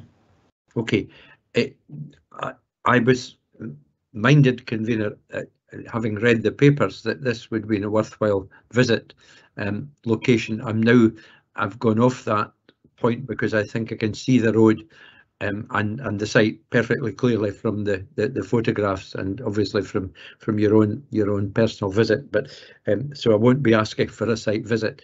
But the quality of the upgrade of the road, I mean, it looks to me that the roadway that extends up to the farm looks in at the moment reasonable condition. It's not a surface road, it's a bound road rather than a surface road. Is that right, Mr. Harrison? There's a small section of tarmac when you come in off the public highway, and as you say, after that you'll probably describe it just as you say, as a bound road. Obviously there's as I've seen in the photographs, there's been a certain amount of works done quite some time in the past to curb one side and provide a runoff drain on one side of the access, but that appears to be the extent to which any upgrading has taken place. Okay, but there is at least a base for the road. There's a bound surface on it. There's an element of curbing, and there's an element of actual or potential drainage. Yes. Was it intended that the roadway goes right, the upgraded road goes right up to the farm? No, I should maybe mention that there are actually more detailed plans of the prospective upgrade in earlier applications, which I appreciate are papers you don't have before you today, but they are publicly accessible under the other applications. So there is more detail if you wanted to look at that. Okay, so the requirement, the planning requirement to upgrade the road goes to where the trees are in that photograph. Would that be correct? Yes, it doesn't go. The farm is, as you know, some distance beyond that. And the applicant's proposal for a different specification for the upgrade, I think the The transport planning folk have said that they're not trying to find the relevant bit, the representations, but it's on page 155 if you're wanting to refer to the specification. That helps. They don't feel that that's of sufficient standard. Is that a... Yes, in short, you have to. Yeah. You only have part of one cross section. I'm not aware of the extent of the road that applies to, or how that deals with accesses or other details. You only have that. Yeah. Okay, maybe not quite up to what the Roads Authority expected and more detail required. Convener, thank you. I'll have some comments later on following questions. Thank you, Councillor Wilson. Any questions from you, Councillor James? I'm struggling, to be honest, Convener. So are we, Councillor James. I think you'll need to increase your volume. You're unmuted, but you're uncharacteristically quiet. I'll put the mic there. That's probably better. That's better. Sorry, I am a little bit confused. Councillor Wilson has asked most of the things that I would like to have asked. The other thing I'm struggling with a little bit is the reason for refusal. It says in accordance with the requirements of policy 60B. I've been looking at policy 60B and I can't for the life of me see what needs to be done in, for it to be refused on 60B. Could the officers perhaps enlighten me a little bit? I thought an upgrade, it doesn't specify a road surface, which is what Councillor Wilson sort of intimated at, so I'm just wondering where the upgrade has actually come from.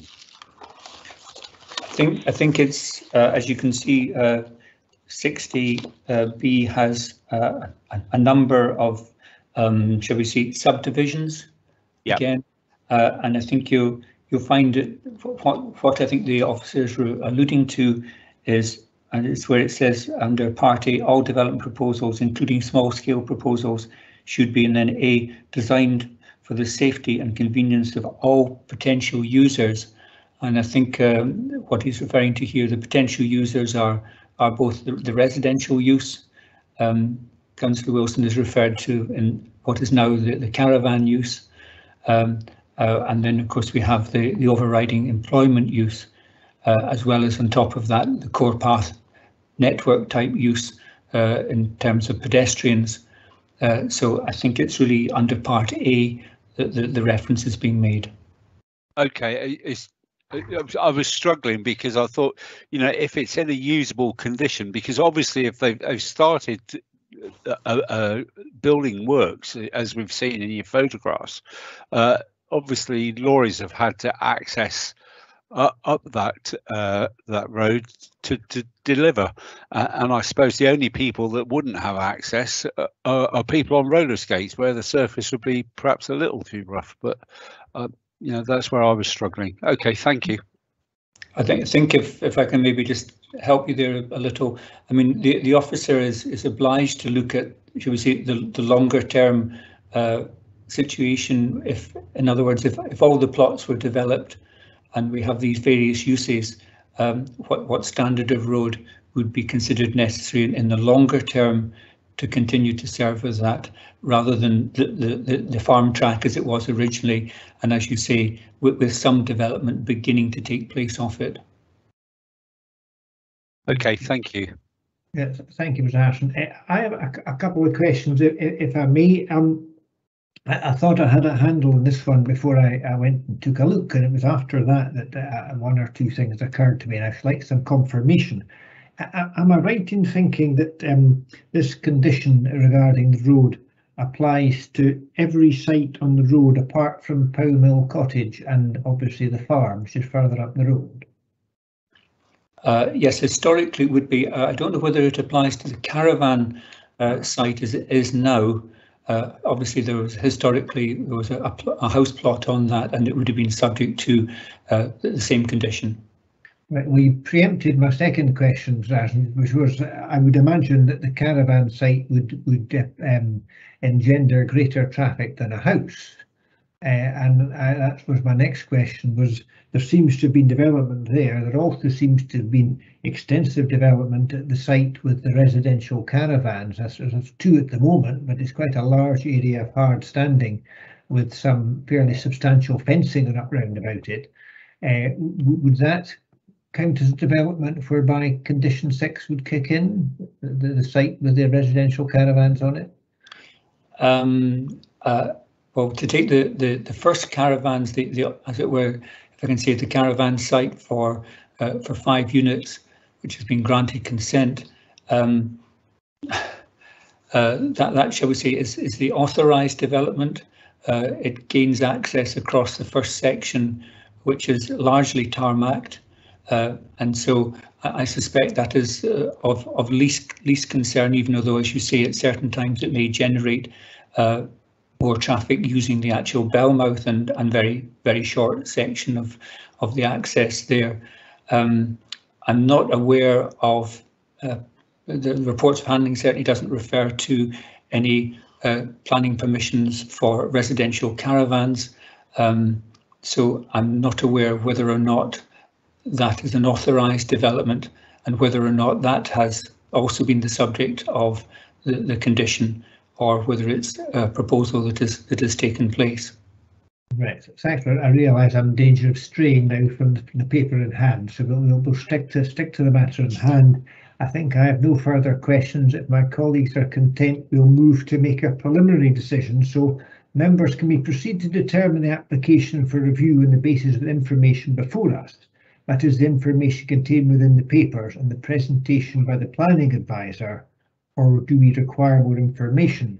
And if you'll indulge me, colleagues, I'll answer my own question by saying that I have insufficient information about this increasingly complex case.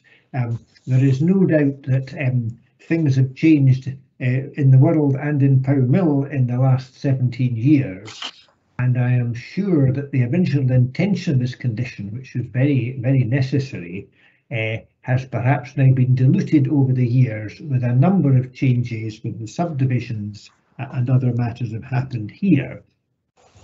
Although I'm conscious that the review body prides itself on being fair and reasonable to all applicants, and it would be good perhaps if we could, maybe beyond us, and we'll hear what Mr. Fogg and Mr. Harrison have to say, but it would be good if we provide some sort of remedy. Otherwise, there is going to be a planning stalemate in this area for years to come. So I think, in essence, the information that I would find helpful would be if there was more information available to us on a remedy to sort out the condition of the road as regards condition 6.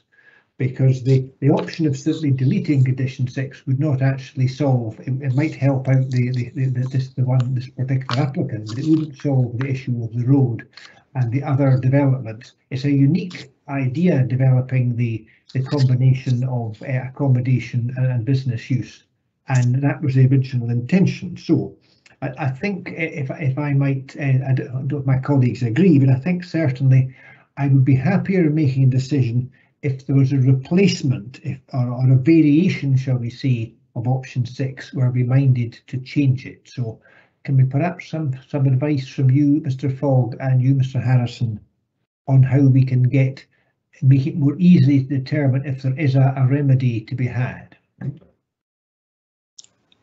I don't know whether you wish me to go first or on you go, Mr. Harrison. On you go. Okay.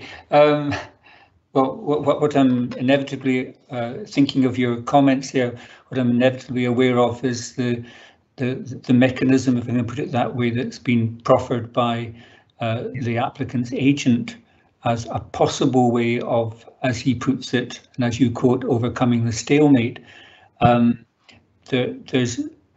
He outlines a possible scenario, as it were. He envisages of a Section 75 agreement being reached in some way to secure a degree of improvement to the road, albeit not to adoptable standards. An agreement of that sort is something which he may be in a position to enter into but it raises the question of would other parties who obviously share this road and have similar aspirations for development, whether or not they would be willing to be parties to that agreement. What we don't have in any detail is, as it were, the heads or the form of that agreement, and how it might be structured, how it might be financed, and how the parties involved might be willing to, should we say, apportion that finance, and how that might be phased. There's obviously a lot of practical things involved where you've got multiple ownership here, including ownership in the sense of Pow Mill Cottage, which, should we say, enjoys access historically and isn't part of a new development. So we have a series of circumstances which it would be probably very difficult for the council, so I would say, on its own to broker some sort of agreement themselves. But if you were, should we say, uncertain as to how such a thing might function, but you're keen to find a resolution, if I can put it that way, then you might invite the applicant to come forward in conjunction with the other parties to put some sort of proposal to you. But that'd be at your discretion. But that would be my, shall we say, first thoughts on it.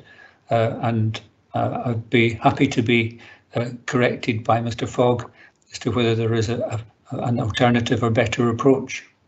Are you able to correct him, Mr. Fogg? Convener, I'm not going to correct David Harrison, but what I will say, at the risk of making you all more downbeat, this may be a situation for which we cannot offer a remedy. I am unsurprised to hear Councillor James and yourself say that you find it still an unclear situation, and I'm very sympathetic to that. There's some aspects about which I'm also unclear this morning, which is not a good basis on which then to base a decision. And certainly David and I can go away and contact the agent and try and progress this in the way that we believe you are seeking. I am aware that the Planning Service hasn't yet identified a solution, and the report of handling refers to this as being essentially a private civil matter. And you're now looking for the LRB to come involved and see if we can provide a satisfactory way forward. And I'm quite willing to participate in that. I'm just mindful that there may be none that we can, as David kind of indicated, very difficult for Perth and Kinross to broker a solution, but we can at least try. But it might be that, you know, a month or 2, 3 down the line, you're left with here is the condition, the applicant can't comply with it, he's asked for it to be removed, what are you going to do? But it's possible you want to tease it out a bit further before you accept that is the final and only choice before you.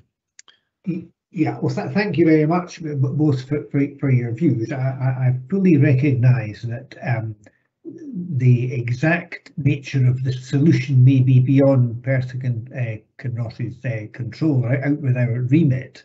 But I think perhaps by proffering the suggestion that this would help the logjam, shall we say, might encourage the other people on the street to engage in some sort of process that would lead to a satisfactory solution. So, but I also don't wish to put council officers yourselves to a huge amount of unnecessary time and trouble for something that is beyond our remit. So I think perhaps now's time to hear what Councillor Wilson and Councillor James think about this before we decide on the advice that we need any further. So can we see what you think about this, Councillor Wilson?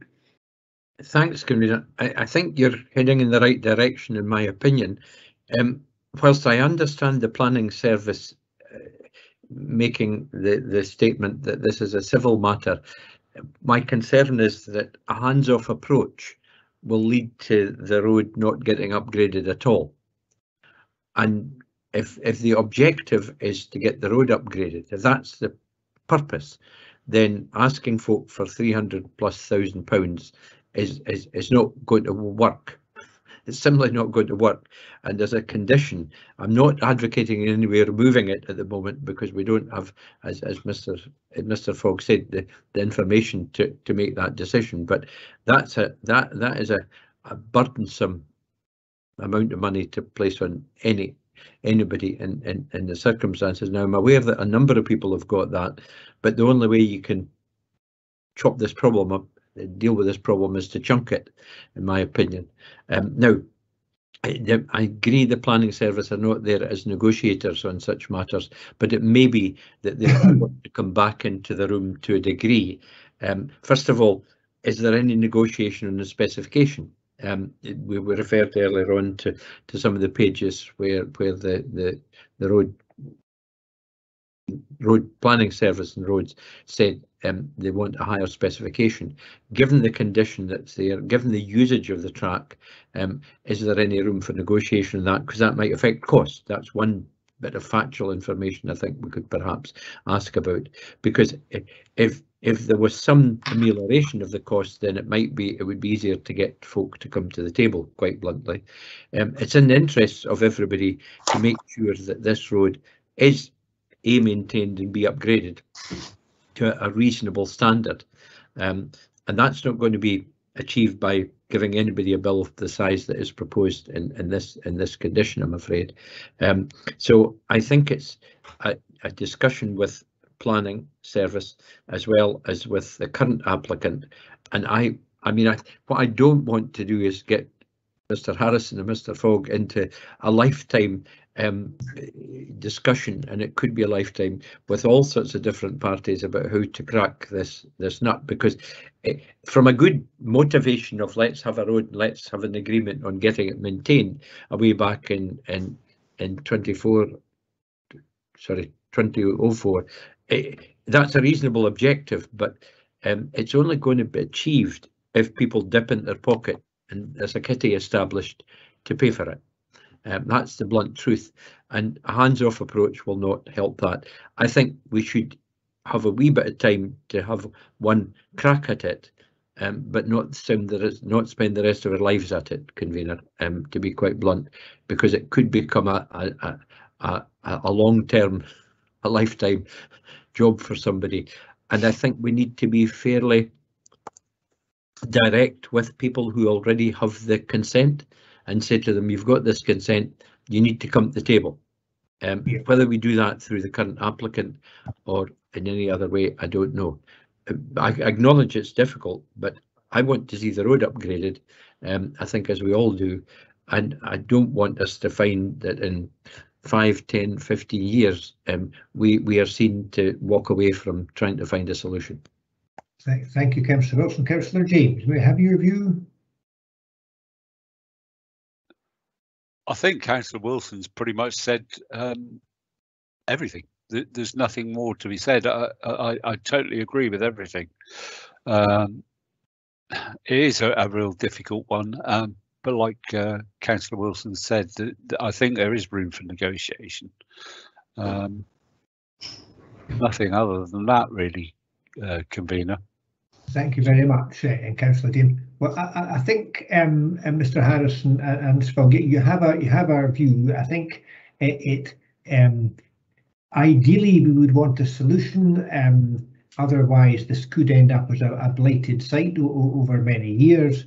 I think we all are in agreement that the original intention was good. It's just the situation has changed over the years.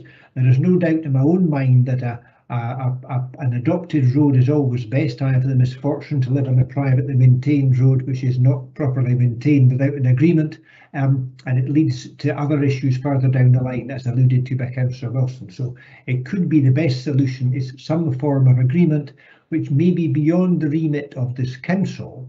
But I repeat again that I think by suggesting that we would be in a position to at least consider a variation of this condition were we presented with a suitable remedy, might encourage the other parties to participate, and we can our role might be one of encouragement rather than one of actually going about the nuts and bolts of this solution, because that is really up to the people that live on the road. But we'll be guided by our officers, but I don't know whether we want to suggest to this particular applicant and his agent that they go ahead and produce or attempt to produce a satisfactory solution for us to look at at further date. But I think what is we all agree at the moment is we cannot make a decision today, and we need to postpone that until we get further information. And I think we could happily leave the getting of that further information to you, Mr. Harrison, and you, Mr. Falk. Are you happy with that solution? Agreed. In the end, so I know the three of us are. I don't know about the others. Yeah, I might use the word just short of happy, if that's okay, convenient. Yeah. But I think it would be a dereliction of our duty not to attempt to do something here, otherwise that we have this permanent sort of logjam here. You know? Okay, so thank you. So I think we will leave that at the moment. I hope the applicant is satisfied with this and realises the direction of travel, if nothing else here, and I would hope that they would make every effort to try and bring us a sustainable solution to this issue, whereby we could make a final decision at a later date.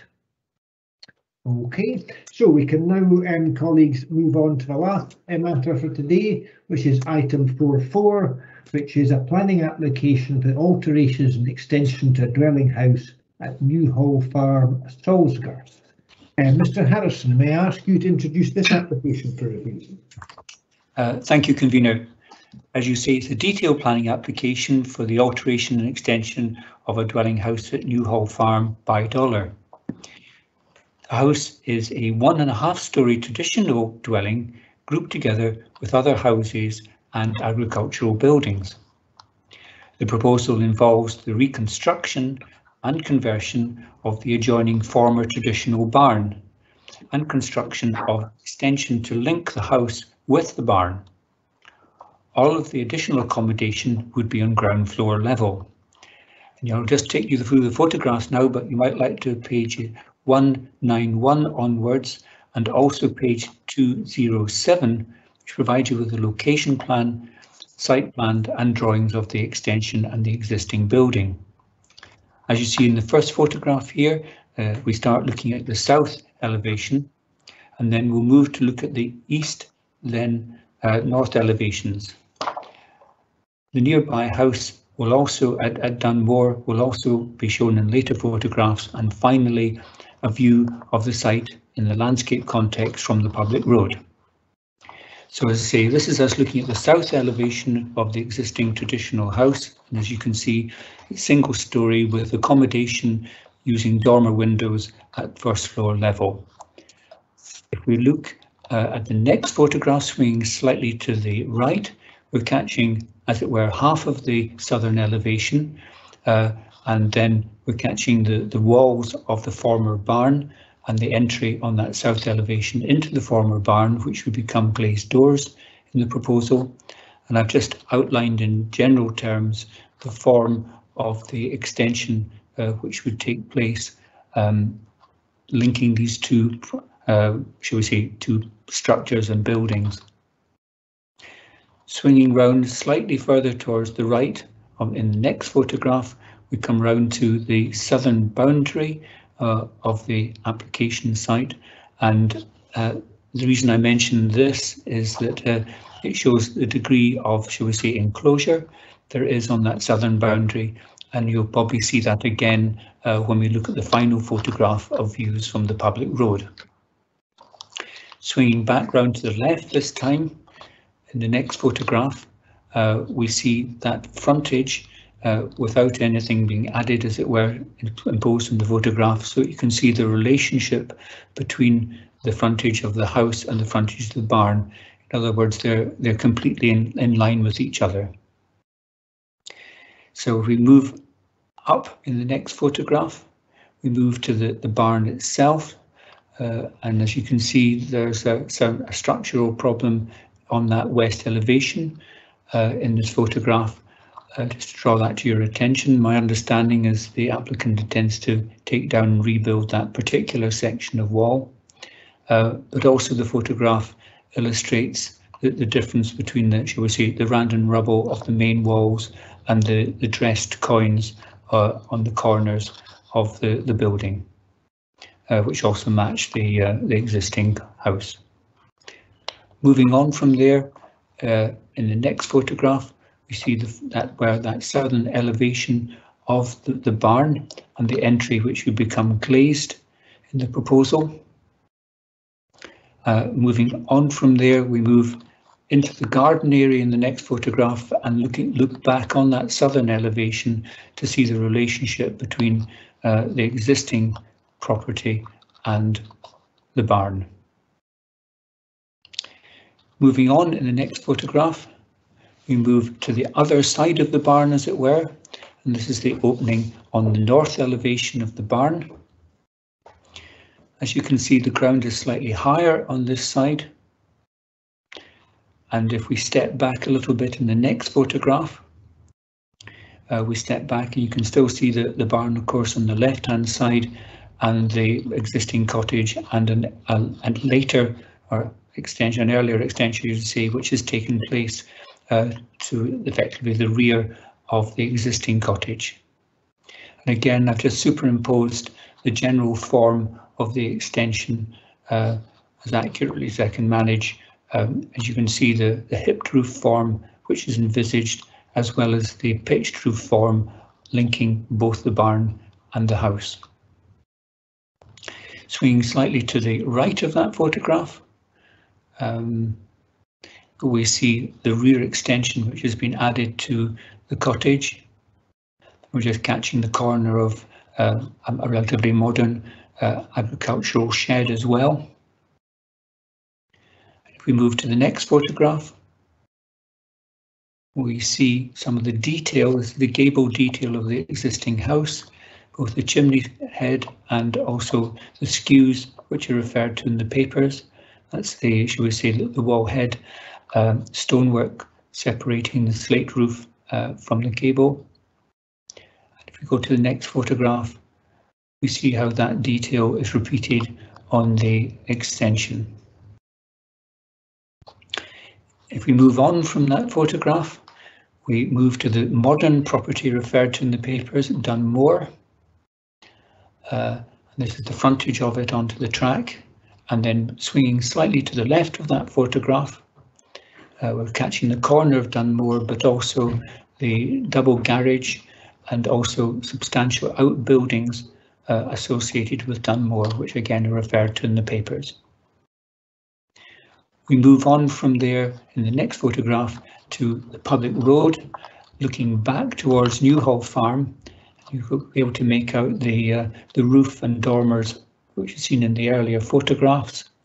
And of course, the extension would be, shall we say, slightly to the right of the dormers that you see there. So I'll just leave you with the last photograph now, which just leaves you with that frontage and the proposed link between the house and the barn. Turning first of all in summary to the applicant's case, the applicant refutes the officer's opinion that the hip roof of the stone barn of the building there would be incongruous, as historically the barn had a roof in that form. It is understood that the officer would have accepted the reinstatement of the hip roof on the barn if it had been a standalone proposal. Consequently, the proposal under consideration is viewed as concerning the linking infill element.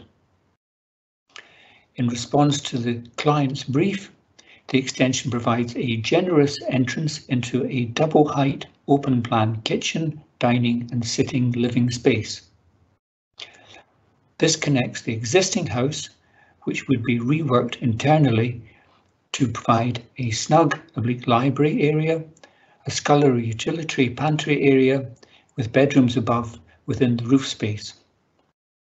Externally, glass, timber, zinc and grey membrane are used to signify that this is a modern link to the barn. The house and the barn would have a slate roof. The ridge of the link and to the barn would be below the ridge level of the house. With the link As the only extension due to the presence of the barn as an existing building, the footprint of the extension would be less than 50% of the house and would therefore conform to the placemaking policies in plan area as being subservient to the host building. Also, the eaves line of the link extension is set back and down in relation to the house on its south elevation. Attention is drawn to the neighbouring property, Dunmore, to the northwest, which has a large extension and a garage built on garden ground added by taking in adjoining agricultural land. The garage building has a larger footprint than the existing house, and the development was made retrospectively. A further example of an extension nearby, Garden Cottage, following a similar design concept to the proposal, is also referred to in the papers.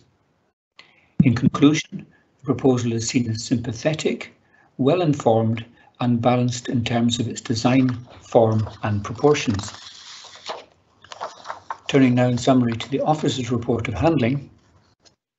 Extensions to existing houses are generally supported, subject to detailed consideration of the design, its context and potential impact on residential and visual amenity and the character of the place. The existing house is seen as having architectural charm, including the use of traditional materials such as natural slate and features such as chimney stacks and skewed gables. It is noted that the stone walls of the former barn are to be made good and repointed. This building is mainly identified as providing storage along with a boiler room and boot room. The barn and the linking extension would have a footprint of some 180 square metres, while the existing house, including its extension, has a footprint of some 155 square metres. As such, the extension is not viewed as respecting the dimensions, form and/or proportions of the existing house. The hipped roof is seen as incongruous when viewed in tandem with the house. It is considered that any extension should reflect the gable and skewed form of the house, an approach followed by the existing extension. It is also considered that the proposed ridge level is too high in relation to the chimney stack. In conclusion, the proposal is not viewed as being subservient to the host building, and little attempt has been made to reflect the proportions and appearance of the existing house, thereby resulting in what would appear to be two distinct blocks. The design solution is not seen as acceptable and would have an adverse impact on the character of the house and the visual amenity of the locality. In this case, there are no representations. However, there is a request for a site visit. There is no request for a hearing. Thank you, Convener. Thank you very much indeed, Mr. Harrison. So, colleagues, any questions for officers in this application for review? Councillor James. Sorry, Convener. No, I think with the amount of information that we've got in front of us and with Mr. Harrison's presentation, there's no other questions I think I need answering. Thank you. All right. I thought I'd give you a shot before Councillor Wilson, just in case. Councillor Wilson. I know Councillor Wilson's going to ask everything anyway. So. Right. So, Councillor Wilson, any questions from you? I'm always happy to defer to colleagues on questions. Mr. Harrison, I maybe blinked twice and missed. You did a picture of Dunmore. Could we go back to that, and if possible, the extension beside it, or is that the only one we've got of Dunmore? No. There's no. The next photograph catches the corner of Dunmore, but the other, shall we say, extensive outbuildings. Yeah, which are the double garage and the whatever it is next door to it. Yes, is that but there's no extension to the house at Dunmore as such. But there may be an extension to the rear that I haven't picked up in the photograph. It's quite possible it has been extended. Yes, I thought the applicant was averring that Dunmore had been extended in a modern way out the back, and therefore them extending to the side was acceptable. But I maybe missed that, or maybe I've misinterpreted that. Well, what I'm aware of, if you turn to page 193, 192, 193,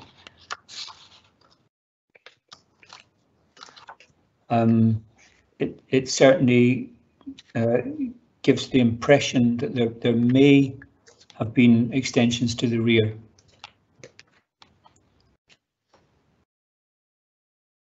Yes. Yeah. But to be frank, I cannot confirm whether or not that was or wasn't part of an original application for the modern house. Right. I just wondered if there were other examples of, and Camilla, you've been on site, other examples of modern extension, extensive extensions, if I can put it that way, to what a traditional building. Dunmore looks like a modern house. Yes, it was so it's a unclear different context. Yeah. It would be unclear to me whether the bits at the back of Dunmore were part of the original house or whether an extension. It would be unclear from my visit, certainly. Okay, I'm content with that. Thank you. I think just to mention, the applicant did draw attention to Garden Cottage as a relatively local extension which has taken place. This is on page 178.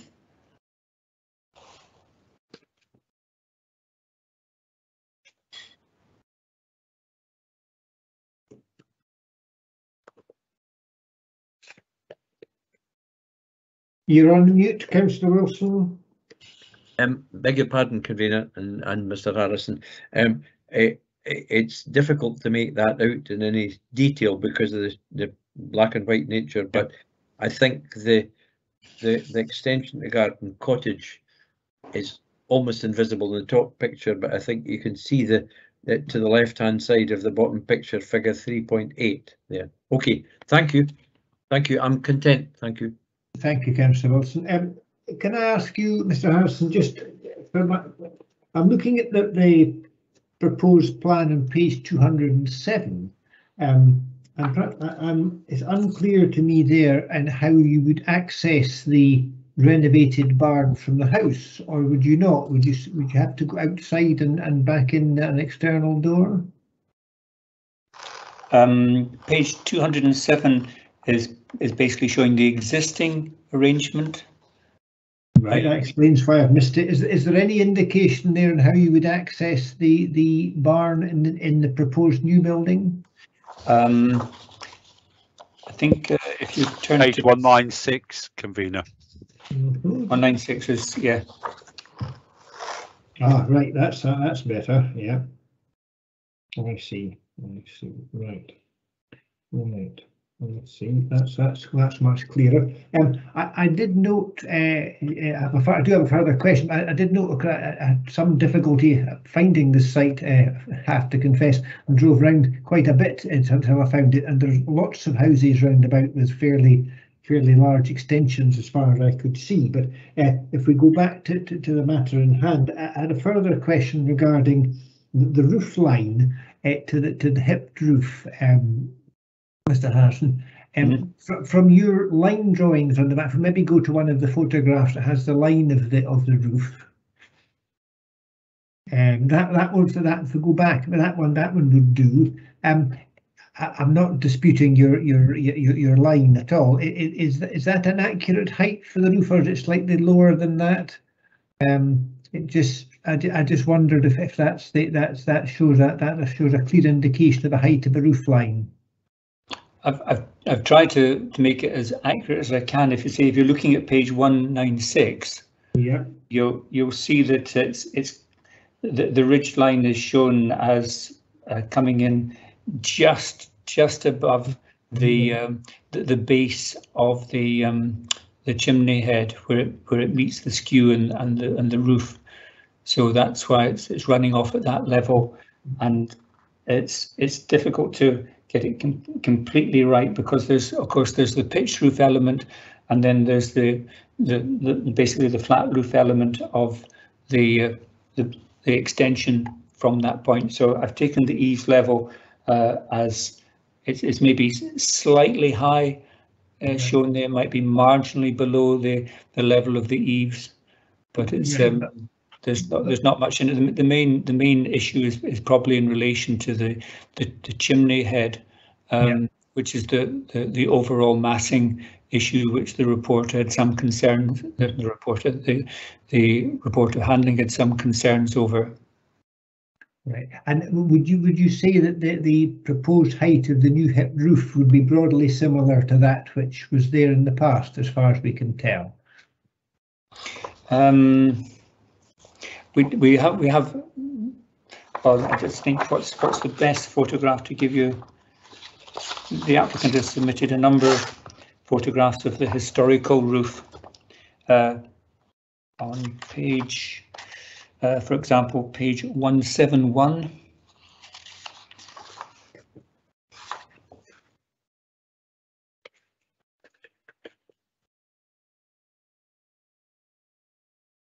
Yeah, The top photograph shows the hip roof arrangement. It'd be quite difficult to guess. If anything, I would suggest it was probably slightly lower than the house, in the sense that that the house has to accommodate the bedrooms in the upper level, as opposed to just providing a roof over a barn. So if I was to, shall we say, make a guesstimate, if I'm allowed to do that, it probably was marginally lower. Right. And finally, Mr. Harrison, again looking at page 196, there is no suggestion that there's any rooms in the roof in the new extension. But of course, looking to the future, would there be anything to prevent a further application to that effect? No, first of all, there's certainly no suggestion as such, and if anything, it's been deliberately designed to provide a high internal space, and that's referred to by the applicant. So whether or not it would be capable of conversion to have some accommodation at first floor level, it would seem to be at least maybe technically possible to do that by some degree of a mezzanine, for example, within the what's proposed as the storage area within the barn. However, that's actually something that may not even need the benefit of planning permission. Maybe a building warrant issue, but an internal change of that sort may be exempt from actually requiring any planning permission. I think we're in danger. It might be straying from the application at hand again, Mr. Harrison. Thank you very much for that response. Thank you very much indeed. So I think no further questions, colleagues. I don't think so. I think we can make a preliminary decision. So members, can we proceed to determine the application for review on the basis of the information before us? That is, the information contained within the papers and the presentation by the planning advisor. Or do we require more information? Councillor James. No, happy to proceed, convener. Thank you. Councillor Wilson. Content to proceed. Thank you. And I too am happy to proceed, colleagues. So we will now assess the case and move to debate. Having considered the applicant's papers, the report of handling, the Perth Kinross local development plan, and all other relevant material planning considerations, I'm happy to start things off, colleagues. I have to say, on this occasion, I was minded to agree with the officers, having read the papers, but having been on site and had a look at it from various angles and from the road, I think I may be changing my mind. I feel that in this case, the applicant is going to preserve and reuse the ruins of the outbuilding. I think the existing farmhouse is obviously in need of a wee bit of an upgrade and a bit of TLC, and it will get that as well. And I think linking the two old buildings with a modern extension seems to me to be a fairly good idea. I have to say I did not find the design unsympathetic, and I don't feel that there's much in the way of bulk and scale or visual massing when you stand in either in the backyard here looking forwards, or if you stand in the garden looking the other way. And I don't feel that it is. It may not be in accordance with the development plan, but I feel on this occasion we might be minded to set that aside, given this plan seems to me to be acceptable in my eyes. But I would welcome the views of others. So, Councillor Wilson, can he hear your view? Yes, I'm partly undecided about this one. I've read the report, the planning report, and I'm not advocating a site visit, convener. Let me just be clear. I would have mentioned that before now if I was. I think the photographs are sufficiently explanatory to let us see the landscape. One thing that is germane to the whole issue, and we can see it in that picture, is it's well screened by trees on at least one, if not a couple of sides, so that the house isn't, and the current buildings aren't sticking out on their own. It's innovative, it's modern, and I think I don't think the barn is of huge merit as a building. However, it's there, and the only other using the stone of the barn is one way of keeping a substantial amount of stone built element within the new development. The other option is to knock it down entirely and to add on a completely modern extension. And I think, on balance, a completely modern extension would be less in keeping with what we've got than what is proposed here. I'm a wee bit disappointed in the planning report, because I think we should maybe be looking at more innovative and creative designs. And I think the idea of the room, if you like, that's going to be at the core of the house, right?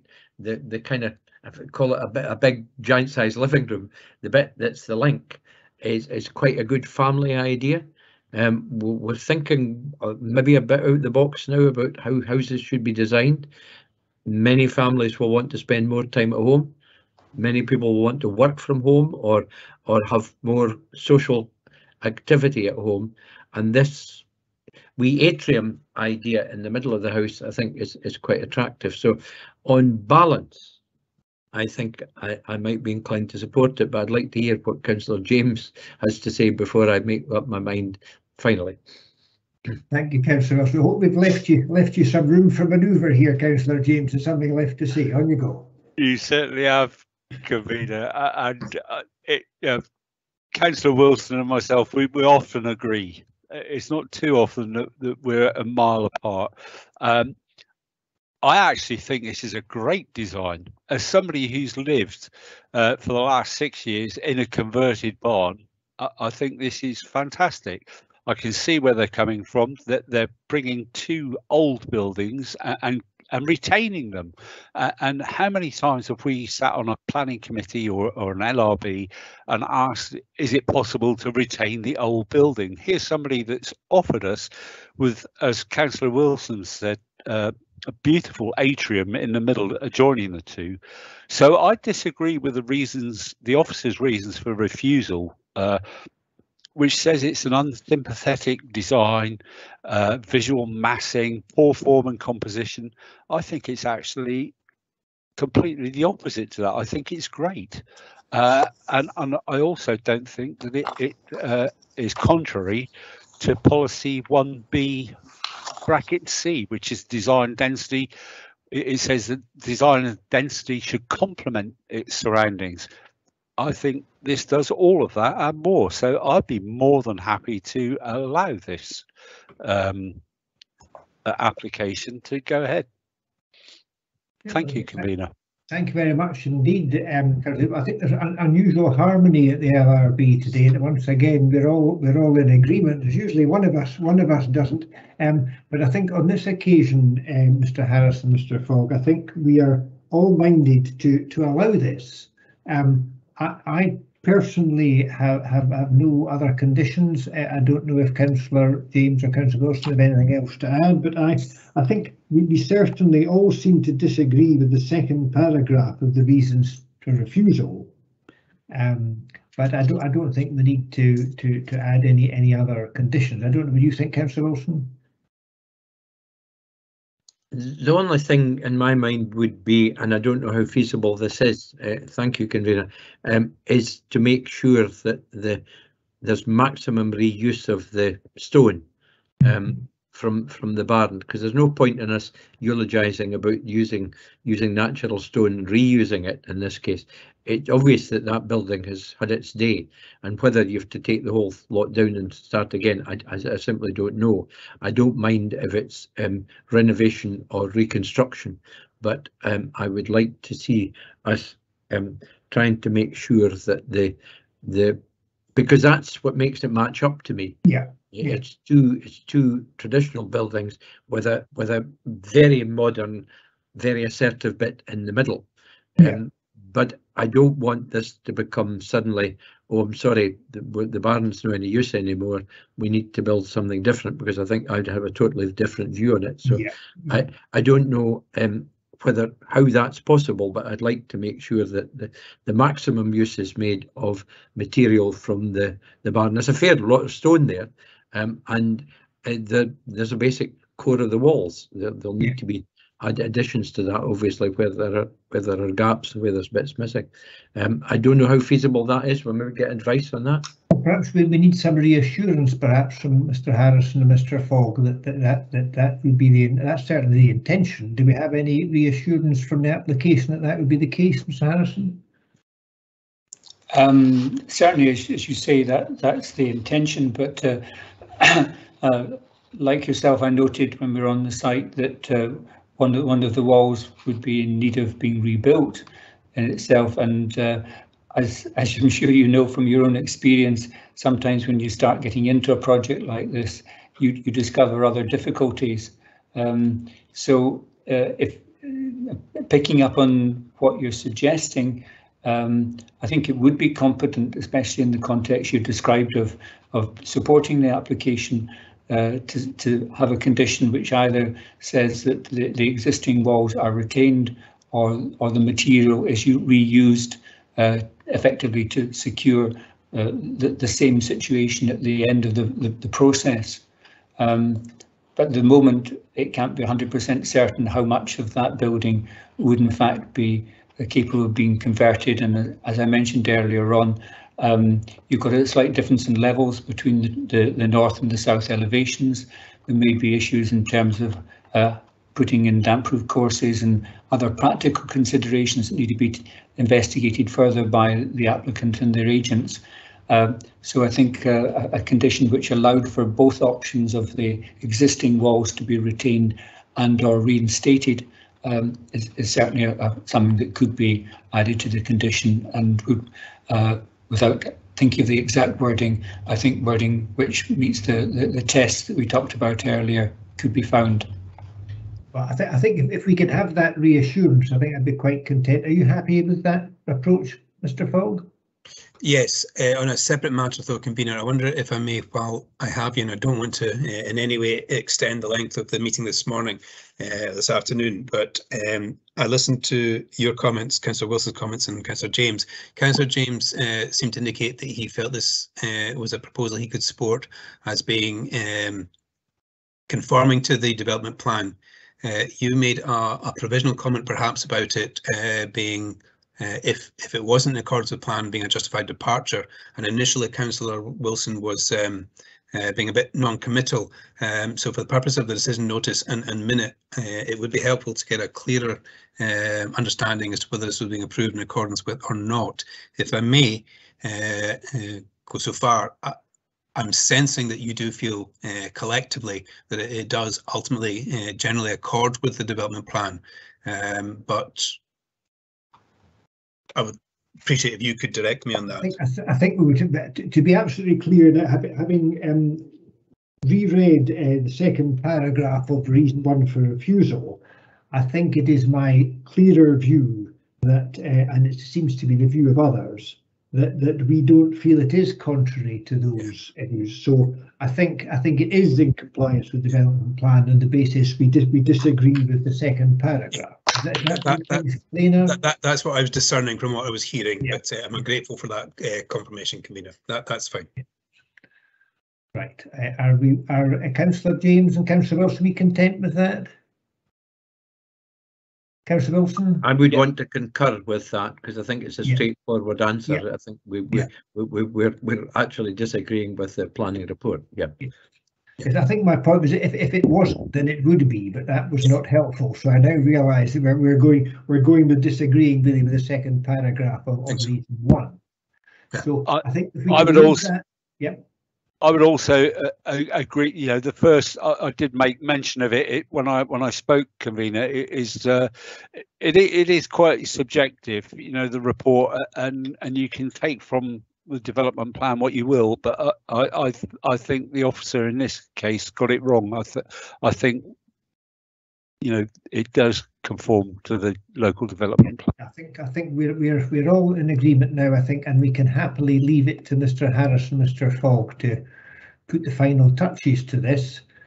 So I think in conclusion that the applicant will be happy with this.